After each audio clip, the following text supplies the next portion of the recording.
এবার বোরাক উপরে ওঠা শুরু করলো, আর এবার যাচ্ছে এই বাইতুল মাকদাস থেকে উপরের দিকে। এটাকে বলা হয় মেরাজ, মানে ঊর্ধ্বে আরোহণ, ঊর্ধ্বগমন। ঠিক আছে। নবী সাল্লাল্লাহু আলাইহি ওয়াসাল্লাম এশার নামাজ পড়েছেন। কিসের নামাজ? এশার নামাজ পড়ে কাবা ঘরের পাশে হাতিম আছে, কাবার হাতিম, হাতিমের উপর তিনি শুয়ে আছেন ডান কাত হয়ে। ডান কাতে শোয়া সুন্নত।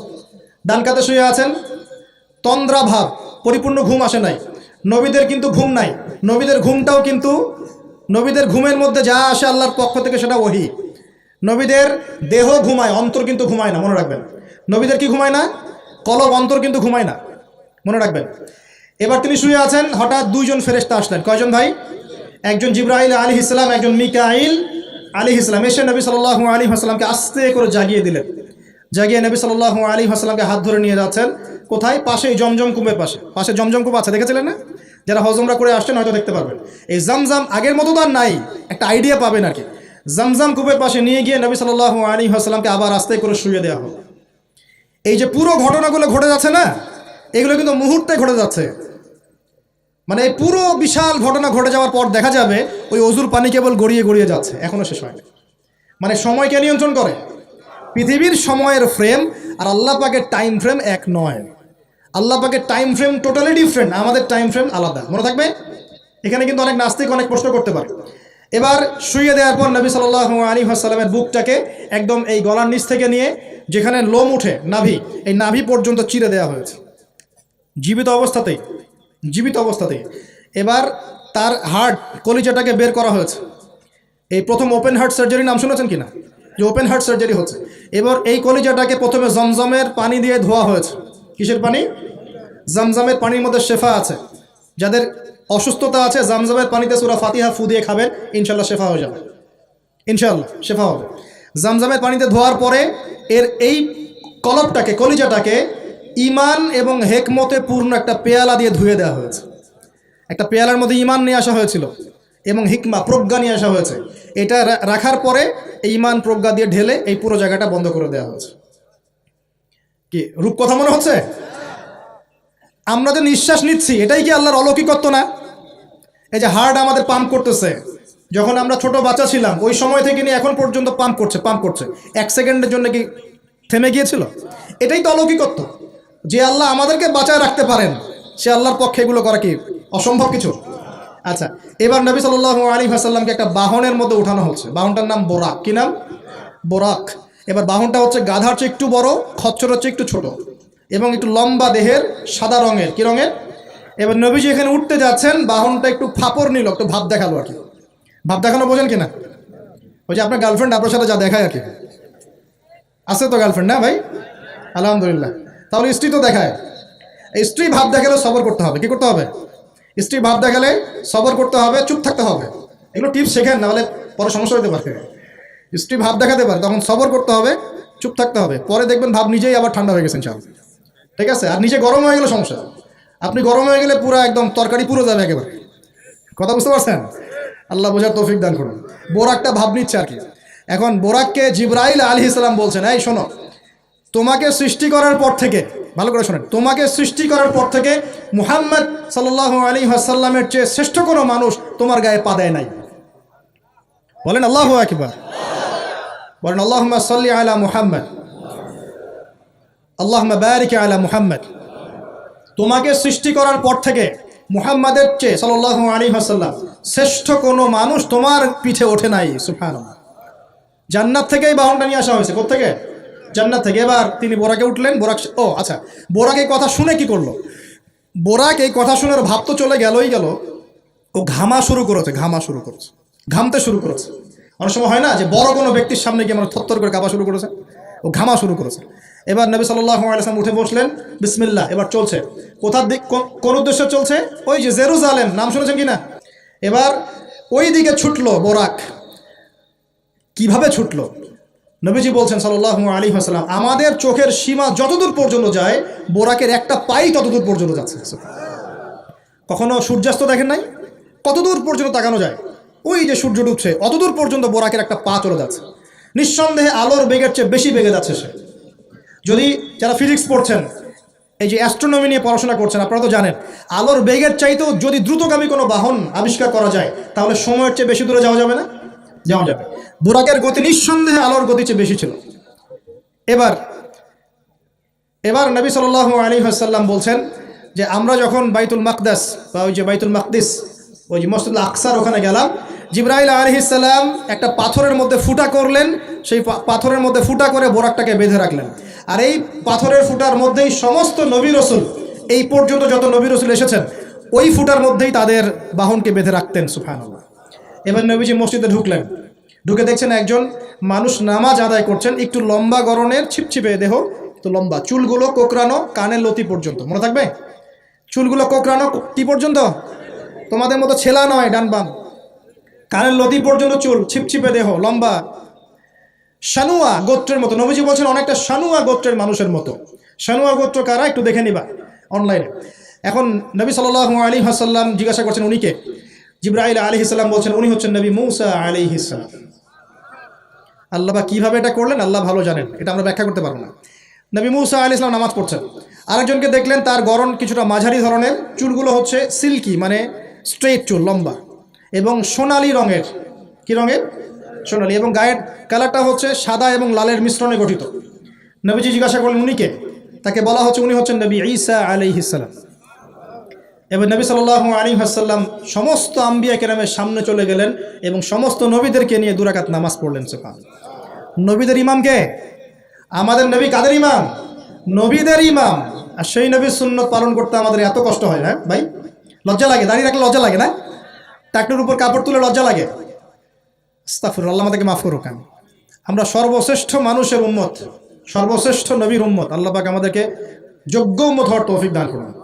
নবীজি নামাজ পড়লেন, নামাজ শেষ, নামাজ, ও আরেকটা কথা, আরেকজনকে নবীজি দেখলেন, তার অবয়ব সম্পর্কে তিনি বলছেন দেখতে হুবাহু আমার মতোই। নবীজি বলছেন দেখতে হুবাহু আমার মতোই। জিজ্ঞাসা করলেন তিনি কে? জিবরাইল আলাইহিস সালাম বলছেন তিনি হচ্ছেন নবীগণের পিতা ইব্রাহিম আলাইহিস সালাম।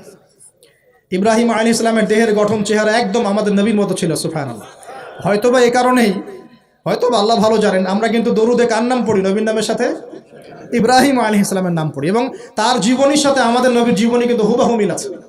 আমাদের নবীজিকে হিজরত করতে হয়েছে, ইব্রাহিম আলাইহিস সালামকে করতে হয়েছে। ইব্রাহিম আলাইহিস সালামকে আগুনের পরীক্ষা দেওয়া লাগছে, আমাদের নবীকে বদরে উহুদে পরীক্ষা দেওয়া লাগছে, তাকে নাই? আমাদের নবীকে পাশে ছিলেন স্ত্রী খাদিজা রাদিয়াল্লাহু আনহা, ইব্রাহিম আলাইহিস সালামের পাশে ছিলেন স্ত্রী সারা এবং হাজরা আলাইহিম আসসালাম। মানে টোটালি মিল পাবেন আপনি দেখবেন টোটালি মিল আছে। ওইদিকে যাচ্ছি না আমি। এবার নামাজ শেষে নবী সাল্লাল্লাহু আলাইহি ওয়াসাল্লাম আবার বোরাকে উঠলেন। এবার বোরাক উপরে ওঠা শুরু করলো। এই পর্যন্ত যেটা এসেছে এটা হচ্ছে মক্কা থেকে জেরুজালেম পর্যন্ত, এটাকে বলা হয় ইসরা। এটাকে কি বলা হয়? ইসরা, মানে নাইট জার্নি, মানে রাত্রেবেলা নৈশ ভ্রমণ। আর এবার যাচ্ছে এই বাইতুল মাকদাস থেকে উপরের দিকে, এটাকে বলা হয় মেরাজ, মানে ঊর্ধ্বে আরোহণ, ঊর্ধ্বগমন। ঠিক আছে? এবার প্রথম আকাশে যখন পৌঁছালেন, প্রথম আকাশের দরজা আছে, কি আছে? আর প্রথম আকাশ মানে আমরা যে তারা দেখি এগুলো কিন্তু প্রথম আকাশে। ঠিক আছে? প্রথম আকাশ মানে প্রথম মহাকাশ। শুধু এটা নয় যে ওই যে ওজোনোস্ফিয়ার, আয়নোস্ফিয়ার যেটা ভাগ করেছি, এগুলো নয়। আমরা যা দেখি এগুলো সব হচ্ছে প্রথম মহাকাশের অংশ। এখানে দরজা আছে একটা, আমরা দেখতে পারি না। এখানে গিয়ে জিবরাইল আলাইহিস সালাম দাঁড়িয়ে গেলেন, নবী সাল্লাল্লাহু আলাইহি ওয়াসাল্লাম দাঁড়িয়ে গেলেন। ওই দিক থেকে আওয়াজ আসছে যে কে? জিবরাইল আলাইহিস সালাম বলছেন যে আমি জিবরিল। আপনার সাথে কে? বলা হচ্ছে আমার সাথে হচ্ছে বিশ্বনবী মুহাম্মদ রাসূলুল্লাহ সাল্লাল্লাহু আলাইহি ওয়াসাল্লাম। আপনাকে কি পাঠানো হয়েছিল তাকে আনার জন্য? তিনি বলছেন হ্যাঁ। তিনি বলেছেন হ্যাঁ, বাস হ্যাঁ, কারণ তিনি সাদিকুল আমিন। এবার দরজা খুলে দেওয়া হলো, তিনি ভিতরে ঢুকলেন, দেখলেন সেখানে একজন ব্যক্তি যিনি মাশাআল্লাহ ডান দিকে তাকাচ্ছেন, ডান দিকে অনেক আদম সন্তানের আকৃতি আছে, ডান দিকে তাকাচ্ছেন হাসছেন, বাম দিকে তাকাচ্ছেন, বাম দিকে অনেক আদম সন্তানের আকৃতি আছে, বাম দিকে তাকিয়ে কাঁদছেন। নবী সাল্লাল্লাহু আলাইহি ওয়াসাল্লাম বললেন উনি কে? তখন তাকে বলা হলো ইনি হচ্ছেন আপনাদের পিতা, মানে আদম সন্তানদের পিতা আদম আলাইহিস সালাম। আদম আলাইহিস সালাম নবীকে দেখে সালাম দিলেন। আদম আলাইহিস সালাম নবীকে সালাম দিলেন, নবীও সালামের প্রত্যুত্তর করলেন এবং আদম আলাইহিস সালাম তার জন্য দোয়া করলেন। তিনি উঠে গেলেন আরও উপরে। এবার দ্বিতীয় মহাকাশে যখন চলে গেছেন, এই দ্বিতীয় মহাকাশ পর্যন্ত সায়েন্স যেতে পারে নাই, কেউই পারেনি আল্লাহ রাসূল সাল্লাল্লাহু আলাইহি ওয়াসাল্লাম ছাড়া। এখানে গিয়ে তিনি দেখলেন সিমিলারলি দুজন বসে আছেন। কয়জন? দুজন। এবং দুজন এর পরিচয় জিজ্ঞাসা করলে জিবরাইল আলাইহিস সালাম বললেন ইনি হচ্ছেন ঈসা আলাইহিস সালাম আর ইনি হচ্ছেন ইয়াহইয়া আলাইহিস সালাম। দুজনের মাঝে কি সম্পর্ক? খালাতো ভাই। কি সম্পর্ক? খালাতো ভাই। এখানে বলে রাখি দুজনের মিলটা কি? এই দুজনকেই ইহুদিরা হত্যা করার চেষ্টা করেছে। ঈসা আলাইহিস সালাম এবং ইয়াহইয়া আলাইহিস সালাম, উভয়কেই কারা হত্যা করার চেষ্টা করেছে? ইয়াহইয়া আলাইহিস সালামকে তো হত্যা করেই ফেলেছিল, আর ঈসা আলাইহিস সালামকে হত্যা করার চেষ্টা করেছিল, কিন্তু আল্লাহ পাক সেটা হতে দেন নাই। আল্লাহ পাক তাকে উঠিয়ে নিয়েছে। তিনি আবার আসবেন কিনা? কোথায় আসবেন? সিরিয়ায়। কেন আসবেন? কারণ তিনি এই পৃথিবী থেকে দাজ্জাল এবং তার সমস্ত বাহিনীকে মেরে ফেলবেন ইনশাআল্লাহ, এবং প্যালেস্টাইন থেকে সারা বিশ্বে 40 বছর রাজত্ব করবেন ইনশাআল্লাহ। এটা হবে কিনা? বিশ্বাস আছে তো ইনশাআল্লাহ? এটা হবে ইনশাআল্লাহ। এরপর সামনে যান, তৃতীয় আসমানে উঠলেন। সেখানে দেখছেন একজন ব্যক্তি যাকে এই পৃথিবীর অর্ধেক সৌন্দর্য দেয়া হয়েছে। নবীজি বললেন, তিনি কি এত অপরূপ সুন্দর? তখন নবী সাল্লাল্লাহু আলাইহি ওয়াসাল্লামকে বলা হচ্ছে, তিনি হচ্ছেন ইউসুফ আলাইহিস সালাম, যাকে এই পৃথিবীর অর্ধেক সৌন্দর্য দেয়া হয়েছে। আমরা আসলে ইউসুফ পড়ি আর মনে করি এটা হচ্ছে ইউসুফ জুলাইখার ঘটনা, তাই না ভাই? আসলে এখানে প্রেম কাহিনী কার? এখানে প্রেম কাহিনী হচ্ছে ইউসুফ আলাইহিস সালাম এবং তার বাবার। ভালো করে পড়ে দেখবেন, এখানে বাবা এবং ছেলের মহব্বতের কাহিনী বর্ণিত হয়েছে। ইউসুফ আলাইহিস সালামের বাহ্যিক সৌন্দর্য নিয়ে আমরা কথা বলি, তার বাহ্যিক সৌন্দর্যের চাইতে তার চরিত্রের সৌন্দর্য ছিল 1000 গুণ বেশি উত্তম। জেনার অপবাদ দিয়েছে তাকে মানুষ, তিনি নির্দোষ হয়েও বিনা অপরাধে 12 বছর জেল খেটেছেন, তারপরেও তিনি অন্যায় পথে পা বাড়ান নাই, বাড়িয়েছেন। আল্লাহ পাক আমাদেরকে এগুলো বোঝার তৌফিক দান করুন। আরও উপরে উঠলেন, চতুর্থ আসমানে উঠে দেখছেন এখানে আরেকজন একইভাবে আছেন, তার নাম হচ্ছে কি বলেন? ইদ্রিস আলাইহিস সালাম। কি নাম? ইদ্রিস আলাইহিস সালাম। তিনি চতুর্থ আসমানে অপেক্ষা করেন। একইভাবে সবার সাথে কথাবার্তা হলো, সালাম বিনিময় করা হলো, মোবারকের দোয়া করলেন, তিনি আবার উঠে গেলেন। পঞ্চম আসমানে উঠে তিনি দেখছেন ওই যে নবী মুসা আলাইহিস সালাম। কোন নবী? নবী মুসা আলাইহিস সালাম। সবাই সালাম দিচ্ছেন, একইভাবে কথাবার্তা হচ্ছে। ষষ্ঠ আসমানে উঠে দেখছেন হারুন আলাইহিস সালাম, মুসা আলাইহিস সালামের ভাই, মনে আছে? হারুন আলাইহিস সালাম, যিনি ফেরাউনের কাছে দাওয়াত নিয়ে গিয়েছিলেন, মুসা আলাইহিস সালামের সাথে ছিলেন। সপ্তম আসমানে উঠে তিনি দেখছেন একজন ব্যক্তি যার চেহারা একদম, ছোট ছোট বাচ্চারা যারা মারা যায় আল্লাহ রাব্বুল আলামিন তাদের রূহটাকে ওখানে রেখেছেন। তারা ওখানে খেলছে, যখনই ওদের পিতামাতার কথা মনে হয় দৌড় দিয়ে আসে ইব্রাহিম আলাইহিস সালামের কাছে। মনে রাখবেন, বাচ্চাদের সাথে কেন ইব্রাহিম আলাইহিস সালামকে রাখা হলো, এখানে একটা ব্যাখ্যা হতে পারে, আল্লাহু আ'লাম। শিশুদের সাথে থাকতে হলে শিশুর মতো মন থাকতে হয়। বাচ্চাদের সাথে কারা ভালোভাবে মিশতে পারে জানেন? যাদের মনটা বাচ্চাদের মতো, শিশুর মতো সরল হতে হয়, শিশুর মতো হতে হয়, সরল। যাদের মন শিশুর মতো সরল, এদের মনের মধ্যে কিন্তু হিংসা, বিদ্বেষ, রিয়া, অহংকার এগুলো থাকবে না। ইব্রাহিম আলাইহিস সালামকে ওই শিশু কুরবানির পরীক্ষায় ফেলতে হয়েছিল না? আল্লাহ রাব্বুল আলামিন দেখেন তাকে বাচ্চাদের সাথে রেখে দিয়েছেন। বাচ্চারা ওখানে খেলাধুলা করে, যখনই ওদের বাবার কথা মনে হয়, মায়ের কথা মনে হয়, দৌড় দিয়ে ইব্রাহিম আলাইহিস সালামের কাছে চলে আসে। তিনি আদর করে দেন, আবার চলে যায়। কি চমৎকার দৃশ্য! তিনি হেলান দিয়ে আছেন বাইতুল মামুরে, সালাম করলেন, সালাম করে নবীজিকে বললেন, হে নবী, আপনার উম্মতকে জানিয়ে দিয়েন, আমি আপনাদেরকে সেটা জানিয়ে দিচ্ছি। হে নবী, আপনার উম্মতকে জানিয়ে দিয়েন যে জান্নাত হচ্ছে একটা উর্বর জায়গা, জান্নাতের পানি হচ্ছে মিষ্টি, জান্নাতের মাটি খুব উর্বর, জান্নাতের অনেক জায়গা ফাঁকা পড়ে আছে। আপনার উম্মতকে জানিয়ে দিন এই ফাঁকা জায়গাগুলোতে তারা যদি গাছ লাগাতে চায় তাহলে যেন পড়ে সুবহানাল্লাহ, আলহামদুলিল্লাহ, ওয়ালা ইলাহা ইল্লাল্লাহ, আল্লাহু আকবার, ওয়ালা হাওলা ওয়ালা কুওয়াতা ইল্লা বিল্লাহ। এই মেসেজটা কে দিয়েছেন? ইব্রাহিম আলাইহিস সালাম। এই যে বাইতুল মামুরে হেলান দিয়ে আছেন, এটা কি? নবীজি বলেন এটা হচ্ছে ফেরেশতাদের ইবাদত করার জায়গা। কাবা ঘর আছে না আমাদের, এই কাবা ঘরের ঠিক সোজা উপরে বাইতুল মামুর আছে, সপ্তম আসমানের ওখানে। ফেরেশতারা কিভাবে ইবাদত করেন শোনেন। নবীজি বলছেন এই বাইতুল মামুরে প্রতি মুহূর্তে 70,000 ফেরেশতা তাওয়াফ করছে। সুবহানাল্লাহ। ঠিক যেমন এখানে তাওয়াফ হচ্ছে 24 ঘন্টা, তাওয়াফ কি থেমে থাকে? তাওয়াফ থামে না। ঠিক ওইভাবে বাইতুল মামুরে তাওয়াফ থেমে থাকছে না। বাইতুল মামুরে ফেরেশতারা তাওয়াফ করছেন 70,000 ফেরেশতা একই সাথে। আর শুনে রাখেন, যে 70,000 ফেরেশতা একবার তাওয়াফ করার সৌভাগ্য পেয়েছে তারা কিয়ামত পর্যন্ত আর দ্বিতীয়বার চান্স পাবে না। এবার কি চিন্তা করতে পারছেন ফেরেশতাদের সংখ্যা কত হতে পারে? আমাদের সংখ্যা তত্ত্বের বাইরে, আমাদের সংখ্যা তত্ত্বের বাইরে। এবার নবী সাল্লাল্লাহু আলাইহি ওয়াসাল্লাম আরও একটু উপরে উঠলেন। এই জায়গার নাম সিদরাতুল মুনতাহা। কি নাম? সিদরাতুল মুনতাহা। এটা হচ্ছে একটা বড়ই গাছ। বড়ই গাছ দেখেছেন তো? এটা নবীজি বলছেন এত চমৎকার এই বড়ই গাছ, এর মধ্যে এত বেশি রং ছিল যে রংগুলোকে আমি ব্যাখ্যা করতে পারবো না।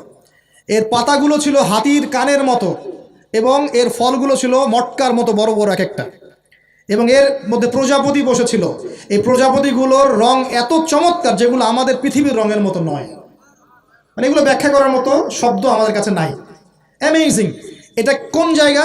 আমাদের সবার রুহগুলো যেখানে উঠে যায়, এটা কোন জায়গা? আমাদের সবার নেক আমলগুলো যেখানে উঠে যায়, সবার রূহ, মৃত ব্যক্তিদের রূহ বা আত্মা এবং নেক আমলগুলো এই পর্যন্ত ওঠে, এরপরে সেখান থেকে উঠিয়ে নেওয়া হয়, এরপরে তারা আর যেতে পারে না। একইভাবে উপর থেকে আল্লাহ পাকের কোনো আদেশ আসলে এই সিদরাতুল মুনতাহা পর্যন্ত আসে, এরপর সেখান থেকে নিয়ে আসা হয়। আমি কি বুঝতে পারছি? এই হলো সিদরাতুল মুনতাহা, যেটা ফেরেশতাদের শেষ সীমা। এরপরে ফেরেশতারা আর যেতে পারবেন না। আল্লাহ পাকের নিকটবর্তী ফেরেশতারা ছাড়া নর্মাল যারা, তারা ওখানে যেতে পারবে। নর্মাল মানে বলছি যারা এমনি অন্যান্য দায়িত্বে আছেন, তারা সেখানে যেতে পারবেন না। এই পর্যন্ত লাস্ট ওই যে লাইন থাকে না, ডেড লাইন, এটা ডেড লাইন, এরপর যেতে পারবে না। এবার আমাদের নবীকে এখানে বাহন চেঞ্জ করে দেওয়া হলো, অন্য একটা বাহন আরও দ্রুতগামী তাকে দেওয়া হলো। এই বাহনে করে নবীজি একদম আলো পর্দা ভেদ করে উপরে উঠছেন, সুবহানাল্লাহ। আল্লাহ পাকের একদম কাছাকাছি আসছে। কাছাকাছি আসার পর তিনি বলছেন, আমি তখন শুনতে পেলাম যে আল্লাহ পাকের নিকটস্থ ফেরেশতা যারা আল্লাহর আদেশ লিখে রাখেন, তারা কলম দিয়ে লিখছে আল্লাহর আদেশ। এই কলমের লিখার খসখস শব্দ আমি শুনতে পেলাম, সুবহানাল্লাহ, আল্লাহু আকবার। এবার আল্লাহ রাব্বুল আলামিন তাকে কাছে নিয়ে, শোনেন প্রিয় ভাই, উম্মতে মুহাম্মাদি শুনে রাখো, আল্লাহ পাক 3টা স্পেশাল ওহী করলেন। কয়টা ভাই? 3টা। অন্যান্য অনেক কথা তো হয়েছে, সেগুলো তো আমরা হাদিসের মধ্যে আমরা ডিটেলস বলতে পারছি না, সময় শর্ট। 3টা স্পেশাল ওহী আল্লাহ রাব্বুল আলামিন করেছেন। তার প্রথমটা হচ্ছে নবী সাল্লাল্লাহু আলাইহি ওয়াসাল্লামকে এই জায়গায় 50 ওয়াক্ত নামাজ হাদিয়া গিফট দেওয়া হলো। কত? এবার নবীজি 50 ওয়াক্ত নিয়ে চলে আসছেন। পরের দুইটা পরে বলছি। 50 ওয়াক্ত নিয়ে চলে আসছেন। আসার সময় এই যে ষষ্ঠ আসমানে, পঞ্চম আসমানে কার সাথে দেখা? মুসা। কে আমাকে বলছে? মুসা আলাইহিস সালাম। তিনি বলছেন, আল্লাহ পাক কি দিয়েছেন আপনাকে হাদিয়া? নবী সাল্লাল্লাহু আলাইহি ওয়াসাল্লাম বলছেন 50 ওয়াক্ত নামাজ। কত ওয়াক্ত? 50 ওয়াক্ত। নবী এবার মুসা আলাইহিস সালাম বলছেন, আমার উম্মতকে 2 ওয়াক্ত নামাজ দেওয়া হয়েছে, সেটাই আমার উম্মত আদায় করতে পারে নাই। 50 ওয়াক্ত নামাজ আপনার উম্মত পারবে না, আপনি কমাই নিয়ে আসেন, যান। তিনি আবার গেলেন 50 থেকে 45, আবার 45 থেকে 40, 40 থেকে 35, 35 থেকে 30, এই করতে করতে করতে করতে 5 ওয়াক্ত যখন আসলো, তখনও নবীজিকে বলা হচ্ছে আপনি আরও কমাই নিয়ে আসেন। নবীজি বলছেন, আমার যেতে লজ্জা লাগছে, আল্লাহ পাক আমাকে এত বেশি কমিয়ে দিলেন, আরও কমাতে চাইতে আমার লজ্জা লাগছে। দেখেন, মুসা আলাইহিস সালাম বলেছিলেন আমার উম্মতকে 2 ওয়াক্ত নামাজ দেওয়া হয়েছিল, আদায় করতে পারে নাই। উম্মতে মুহাম্মাদের মধ্যে এমন মানুষ নাই 2 ওয়াক্ত 1 ওয়াক্ত নামাজও পড়তে পারে না। নবীদের এটা হিকমা, দূরদর্শিতা। এবার নবী সাল্লাল্লাহু আলাইহি ওয়াসাল্লাম আল্লাহর কাছে গিয়ে আরজি পেশ করছেন। আল্লাহ রাব্বুল আলামিন বলছেন, 5 ওয়াক্ত নামাজ আমি দিলাম, কিন্তু 5 ওয়াক্ত যদি তোমার উম্মত আদায় করে 50 ওয়াক্তের নেকি দেওয়া হবে ইনশাআল্লাহ। আরেকটা বেনিফিট তোমার উম্মতের যে কোনো ব্যক্তি যে আমলই করুক না কেন 10 গুণ বাড়ায় নেকি দেওয়া হবে ইনশাআল্লাহ। কিন্তু তোমার উম্মতের কোনো ব্যক্তি যদি গুনাহ করে, তাহলে গুনাহকে 10 গুণ বাড়ায় দিব না ইনশাআল্লাহ। গুনাহ একটাই থাকবে। গুনাহ কি হবে? একটাই থাকবে। আর নেকির কাজ করলে 10 গুণ বাড়ায় দেওয়া হবে। 1 টাকা দান করছেন 10 টাকার নেকি হবে। 1 রাকাত নামাজ পড়ছেন 10 রাকাতের নেকি হবে। একটা সেজদা করছেন 10টা সেজদার নেকি হবে ইনশাআল্লাহ। কথা বুঝতে পারছেন? এটা হলো একটা গিফট বা হাদিয়া। সেকেন্ড গিফটটা হচ্ছে আল্লাহ রাব্বুল আলামিন নবী সাল্লাল্লাহু আলাইহি ওয়াসাল্লামকে সূরা বাকারার শেষের 2টা বা 3টা আয়াত ওহী করলেন। কয়টা ভাই? শেষের 2টা বা 3টা। লিল্লাহি মা ফিস সামাওয়াতি, এখান থেকে ফানসুরনা আলাল কওমিল কাফিরিন পর্যন্ত। এই আয়াতগুলোর ফজিলত সম্পর্কে এসেছে যে রাতের বেলা কেউ যদি এই আয়াতগুলো পড়ে ঘুমায়, সূরা বাকারার শেষে 2টা বা 3টা পড়ে ঘুমায়, সারা রাত তাহাজ্জুদের নেকি পাবে ইনশাআল্লাহ। এবং দৃশ্য অদৃশ্যের কোনো ক্ষতি, তার কোনো অনিষ্ট সাধন করতে পারবে না ইনশাআল্লাহ। এই যে সমস্যা হয় ঘুমের মধ্যে, জিনের সমস্যা, জাদুর সমস্যা, বদনজর ইত্যাদি, কোনো রকম প্রবলেম তাকে ফেস করতে হবে না ইনশাআল্লাহ। সূরা বাকারার শেষের কয় আয়াত? কমপক্ষে 2 আয়াত, যদি পারেন 3টা আয়াত পড়বেন। 2টা হাদিয়া হলো। 3 নম্বর হাদিয়াটা আরও বড়। 3 নম্বর হাদিয়া হচ্ছে নবী সাল্লাল্লাহু আলাইহি ওয়াসাল্লামকে আল্লাহ পাক বললেন, তোমার উম্মতের, একটু গৌর করে শোনেন, তোমার উম্মতের যে কোনো ব্যক্তি যত পাপই করুক না কেন, যদি আমার সাথে শিরকের পাপ না করে, শিরকের পাপ ছাড়া আমার সাথে সাক্ষাৎ করে, আসমান জমিন সমানও যদি পাপ করে, আমি আল্লাহ তার সামনে আসমান জমিন সমান ক্ষমা নিয়ে হাজির হব ইনশাআল্লাহ। এই উম্মতের যে কোনো ব্যক্তি খালি লা ইলাহা ইল্লাল্লাহ মুখ দিয়ে পড়েছে, ইসলামের সামনে আত্মসমর্পণ করেছে এবং শিরক মুক্ত আমল করেছে, বেদাত মুক্ত আমল করেছে, ঠিক আছে, তার যত বড় বড় পাপই থাকুক না কেন ইনশাআল্লাহ আল্লাহ পাক কোনো না কোনো ওসিলায় সেই পাপ মাফ করে দেবেন ইনশাআল্লাহ। এটা একদম লিখিত হয়ে গেছে। জান্নাতীদের 120 কাতার হবে। এই 120 কাতার মানুষের মধ্যে 80 কাতার হবে উম্মতে মুহাম্মাদের মধ্যে। আমরা কি শিরক মুক্ত আমল করতে পারবো না ভাই? সাহাবীরা অবাক হয়ে বলছেন, যদি সে চুরি করে, যদি সে জেনা করে, নবীজি বলছেন যদি সে চুরিও করে, যদি সে জেনাও করে, তবুও তাওহীদ ঠিক থাকলে জান্নাতে চলে যাবে। এখন কি তাওহীদ ঠিক করে চুরি করা শুরু করব? তাওহীদ ঠিক করে কি জেনা করা শুরু করব? এখানে আল্লাহ পাকের তাওহীদের গুরুত্ব বোঝানো হয়েছে। আর যে ব্যক্তি প্রকৃত তাওহীদে থাকবে সে কি জিনা করতে পারবে? আল্লাহ পাক আমাদের সবাইকে 3টা হাদিয়া গ্রহণ করার তৌফিক দান করুন। আমার সাথে বলেন, 50 ওয়াক্ত নামাজ মানে 5 ওয়াক্তই। 5 ওয়াক্ত মানেই 50 ওয়াক্ত। 1 ওয়াক্ত পড়ছি মানে 5 ওয়াক্ত পড়ছি। 1 ওয়াক্ত পড়ছি মানে 10 ওয়াক্ত পড়ছি। 1 ওয়াক্ত পড়ছি মানে 10 ওয়াক্ত পড়ছি। আমরা কিন্তু 50 ওয়াক্তের নেকি পাচ্ছি ইনশাআল্লাহ। আমরা সবাই 5 ওয়াক্ত নামাজের হেফাজত করতে পারবো তো ইনশাআল্লাহ? আল্লাহ পাক তৌফিক এনায়েত করুন, আমিন। আমরা কি সূরা বাকারার শেষের আয়াতগুলো মুখস্থ করতে পারবো ইনশাআল্লাহ? প্রত্যেক রাতে আমল করবো তো ইনশাআল্লাহ? আর শিরিক মুক্ত আমল করার চেষ্টা করবো ইনশাআল্লাহ। একটা বই পড়বেন কিতাবুত তাওহীদ, শিরিক সম্পর্কে জানতে পারবেন ইনশাআল্লাহ। আল্লাহ পাক তৌফিক দান করুন। এবার নবীজি আসছেন, একটু শেষের দিকে মনোযোগ দেন, মনোযোগ হারান না, আর কিছু কথা বাকি আছে। নবীজি এবার আসছেন, আসার সময় তাকে জান্নাত জাহান্নাম দেখানো হয়েছে। কি দেখানো হয়েছে? জান্নাত এবং জাহান্নাম। নবীজি বলছেন আমি জান্নাতকে দেখলাম। বিশৃঙ্খলা করেন না, আমি জান্নাতকে দেখলাম। জান্নাতকে দেখলাম, জান্নাতকে ঘিরে রাখা হয়েছে কষ্ট, ক্লেশ, এগুলো দিয়ে। মানে জান্নাতটা ঘেরা আছে কষ্ট দিয়ে, মানে জান্নাতে যেতে হলে কষ্ট করতে হবে। ঠিক আছে, ফজরের নামাজ উঠতে কষ্ট হয় না? সুদ ছেড়ে দেবো, এটা কষ্ট লাগতেছে না? কষ্ট হবে। আল্লাহর পথে চলতে হলে কিন্তু কষ্ট হবে। মানুষ ভালো মন্দ বলবে, অনেক সমস্যা। জান্নাতকে ঘেরা হয়েছে কষ্ট দিয়ে, আর জাহান্নামকে ঘেরা হয়েছে প্রবৃত্তির দাসত্ব দিয়ে। মন যাচাই তাই করার নাম প্রবৃত্তি। মন চাচ্ছে মদ খাইলেন, মন চাচ্ছে জেনা করলেন, মন চাচ্ছে সুদ খাইলেন, মানে মন যাচাই তা দিয়ে জাহান্নামকে ঘেরা হয়েছে। এবার নবীজি বলছেন জাহান্নামে আমি উকি মেরে দেখেছি, জাহান্নামে দেখেছি বেশিরভাগ অধিবাসী, জাহান্নামের বেশিরভাগ মানুষ হচ্ছে উম্মতে মুহাম্মাদির নারী জাতি। বলেন নাউজুবিল্লাহ। এই নারী জাতি মানে আমার বোন, আপনার মা, আপনার স্ত্রী, আমার বোন, আমার মা, আমার স্ত্রী, আমাদেরই তো। নারী কি আমাদের বাইরে? কেন তারা জাহান্নামে যাবে? নবীজি বলছেন কয়েকটা কারণ। 1, তারা বেশি বেশি লানত এবং অভিশাপ করে। 1, 2, তারা এমন কিছু কাপড় পরে শেষ জামানায় বাইরে ঘুরবে যে কাপড়গুলো পরেও তারা নগ্ন থাকবে। 2, অর্থাৎ বেপরদামির কারণে। 3, তারা বুক পিঠ চাপড়ায়, প্রলাপ বিলাপ করে, এটা একটা কারণ। 4, তারা স্বামীর সাথে কখনো কখনো কুফরি করে। কেমন?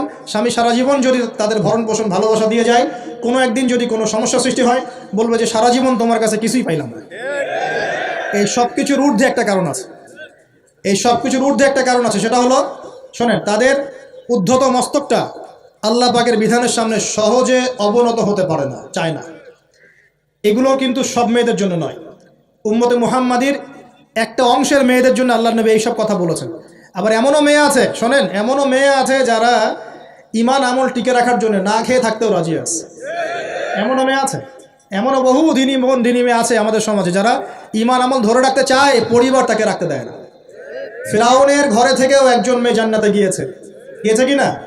গিয়েছে। অতএব আমরাও যে দুধে দেওয়া তুলসী পাতা এমন নই, আমাদের মধ্যে বহু খারাপই আছে। কিন্তু নবীজি এখানে স্পেশালি বলেছেন যে শেষ জামানার মেয়েরা, নিসাউন কাসিয়াতুন আরিয়া, যারা কাপড় পরে নগ্ন থাকবে, মহিলাতুন মামিলাত, যারা অন্যকে আকৃষ্ট করবে, অন্যের দিকে আকৃষ্ট হবে, এরা জান্নাতে যাবে না, জান্নাতের গন্ধও পাবে না।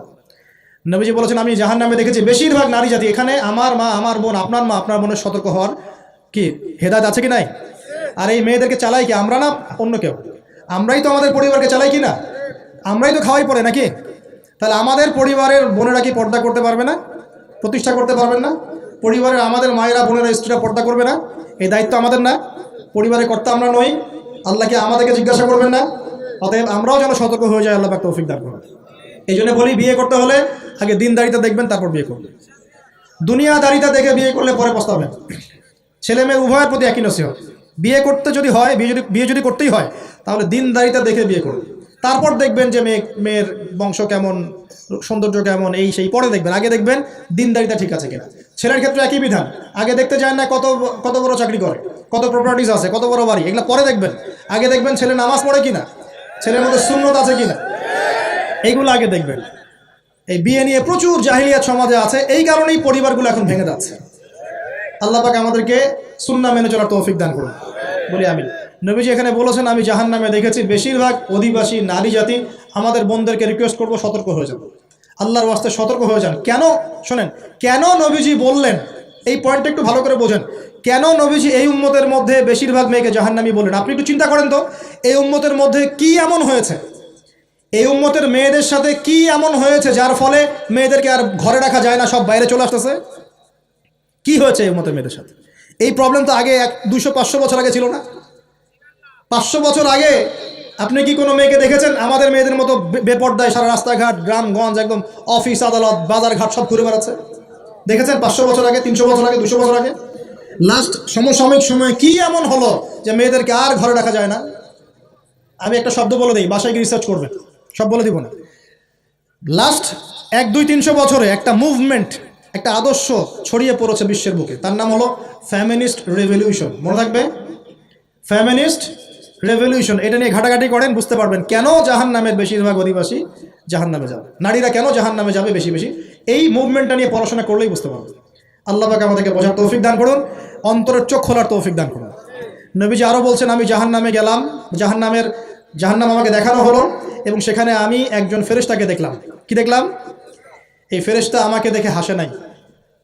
সবাই মনোযোগ দেন, মেরাজের রাতের সবাই নবী সাল্লাল্লাহু আলাইহি ওয়াসাল্লামের সাথে হাসি মুখে সাক্ষাৎ করেছেন এই ফেরেশতা বাদ দিয়ে। নবীজি বললেন জিবরাইল আলাইহিস সালামকে, সে এত গম্ভীর কেন, তার চেহারায় হাসি নাই কেন?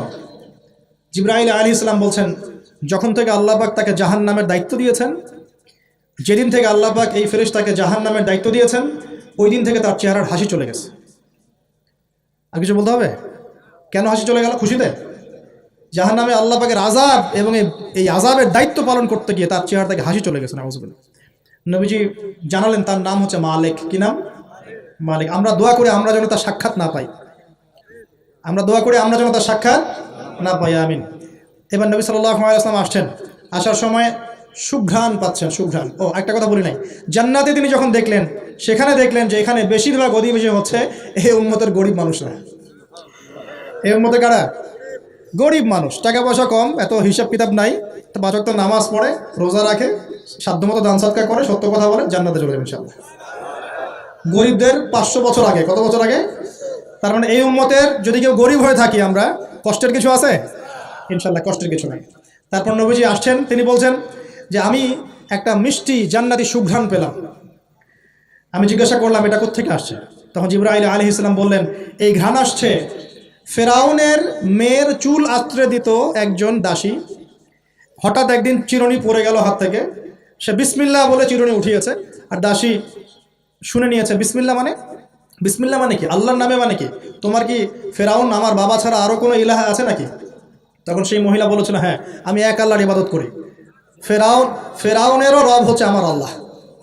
এই অপরাধে তাকে ফেরাউন বড় আগুনের কুণ্ডলি খুঁড়ে তাকে ওখানে নামিয়ে দিয়েছিল এবং তার 3টা কি 4টা বাচ্চা ছিল, এই সব বাচ্চাগুলোকে তার চোখের সামনে পুড়িয়ে মেরেছে। শেষে একটা বাচ্চা ছিল, কোলের বাচ্চা, এই বাচ্চাকে নিয়ে সে লাফ দিবে, তাকে বাধ্য করা হচ্ছে, সে তো নিজে মরতে রাজি, কিন্তু বাচ্চাটা মায়া লাগবে না, সে বাচ্চাকে নিয়ে লাফ দিতে চাচ্ছে না। তখন আল্লাহ পাক ওই বাচ্চার জবানে আল্লাহর কুদরত, আল্লাহর মোজেজা চালু করে দিলেন। ওই বাচ্চা কথা বলা শুরু করল। ওই বাচ্চা বলল, হে আম্মা ইসবিরি ইয়া উম্মা, হে আমার মা সবর করো, ফাইন্না মাউইদুনাল জান্নাহ, আমাদের জন্য আল্লাহ পাক জান্নাত রেখেছেন। আলহামদুলিল্লাহ, লাভ দিয়ে জান্নাত। ওই যে ফেরাউনের স্ত্রী বলা ঠিক না এখানে, ফেরাউনের ওই দাসী যে চুল আশ্রয় দিত, আসিয়া, যার নাম বলা হয় কোনো কোনো জায়গায় আসিয়া, এবং তার সন্তানদেরকে যেখানে দাফন করা হয়েছে ওখান থেকে জান্নাতের ঘ্রাণ আসছে। কে পেলেন এই ঘ্রাণ? রাসূলুল্লাহ সাল্লাল্লাহু আলাইহি ওয়াসাল্লাম। এবার তিনি চলে আসছেন, এসে কাবা ঘরের হাতিমে আবার এসে সেখানে আসলেন, এখানে বিমর্ষ মুখে বসে আছেন। কেন মন খারাপ? যে আমি যদি এই ঘটনা যদি কালকে এখন সকালে সবাইকে বলা শুরু করি, সবাই তো আমাকে এখন কি বলবে? মিথ্যাবাদী। এমনি তো মিথ্যাবাদী বলছে, এখন এই ঘটনা আবার বিশ্বাস করবে কিনা? এখন সকালবেলা আবু জেহেল আসছে, আয়েশা বলছে যে কি নতুন কিছু ঘটনা ঘটছে নাকি, নতুন কোনো ঘটনা আছে নাকি, টিটকারি করলো আর কি। রাসূল সাল্লাল্লাহু আলাইহি ওয়াসাল্লাম বলছেন, আমি গতকালকে আকসায় গিয়েছিলাম। এখন আবু জেহেল বলছে, ও আচ্ছা চমৎকার, আকসায় গিয়েছিলেন, তাই নাকি, আর কি করেছো? তো যে আমি এই ঘটনা ঘটেছে আমার সাথে। তখন সবাইকে সে ঢোল পিটায় নিয়ে আসলো, আরে আসো আসো, মুহাম্মদ কি বলে শোনো, দেখো কি বলে, তো পাগল হয়ে গেছে। নাউযুবিল্লাহ। বলছে আকসায় গিয়েছিলে, বলো তো আকসায় কি কি আছে?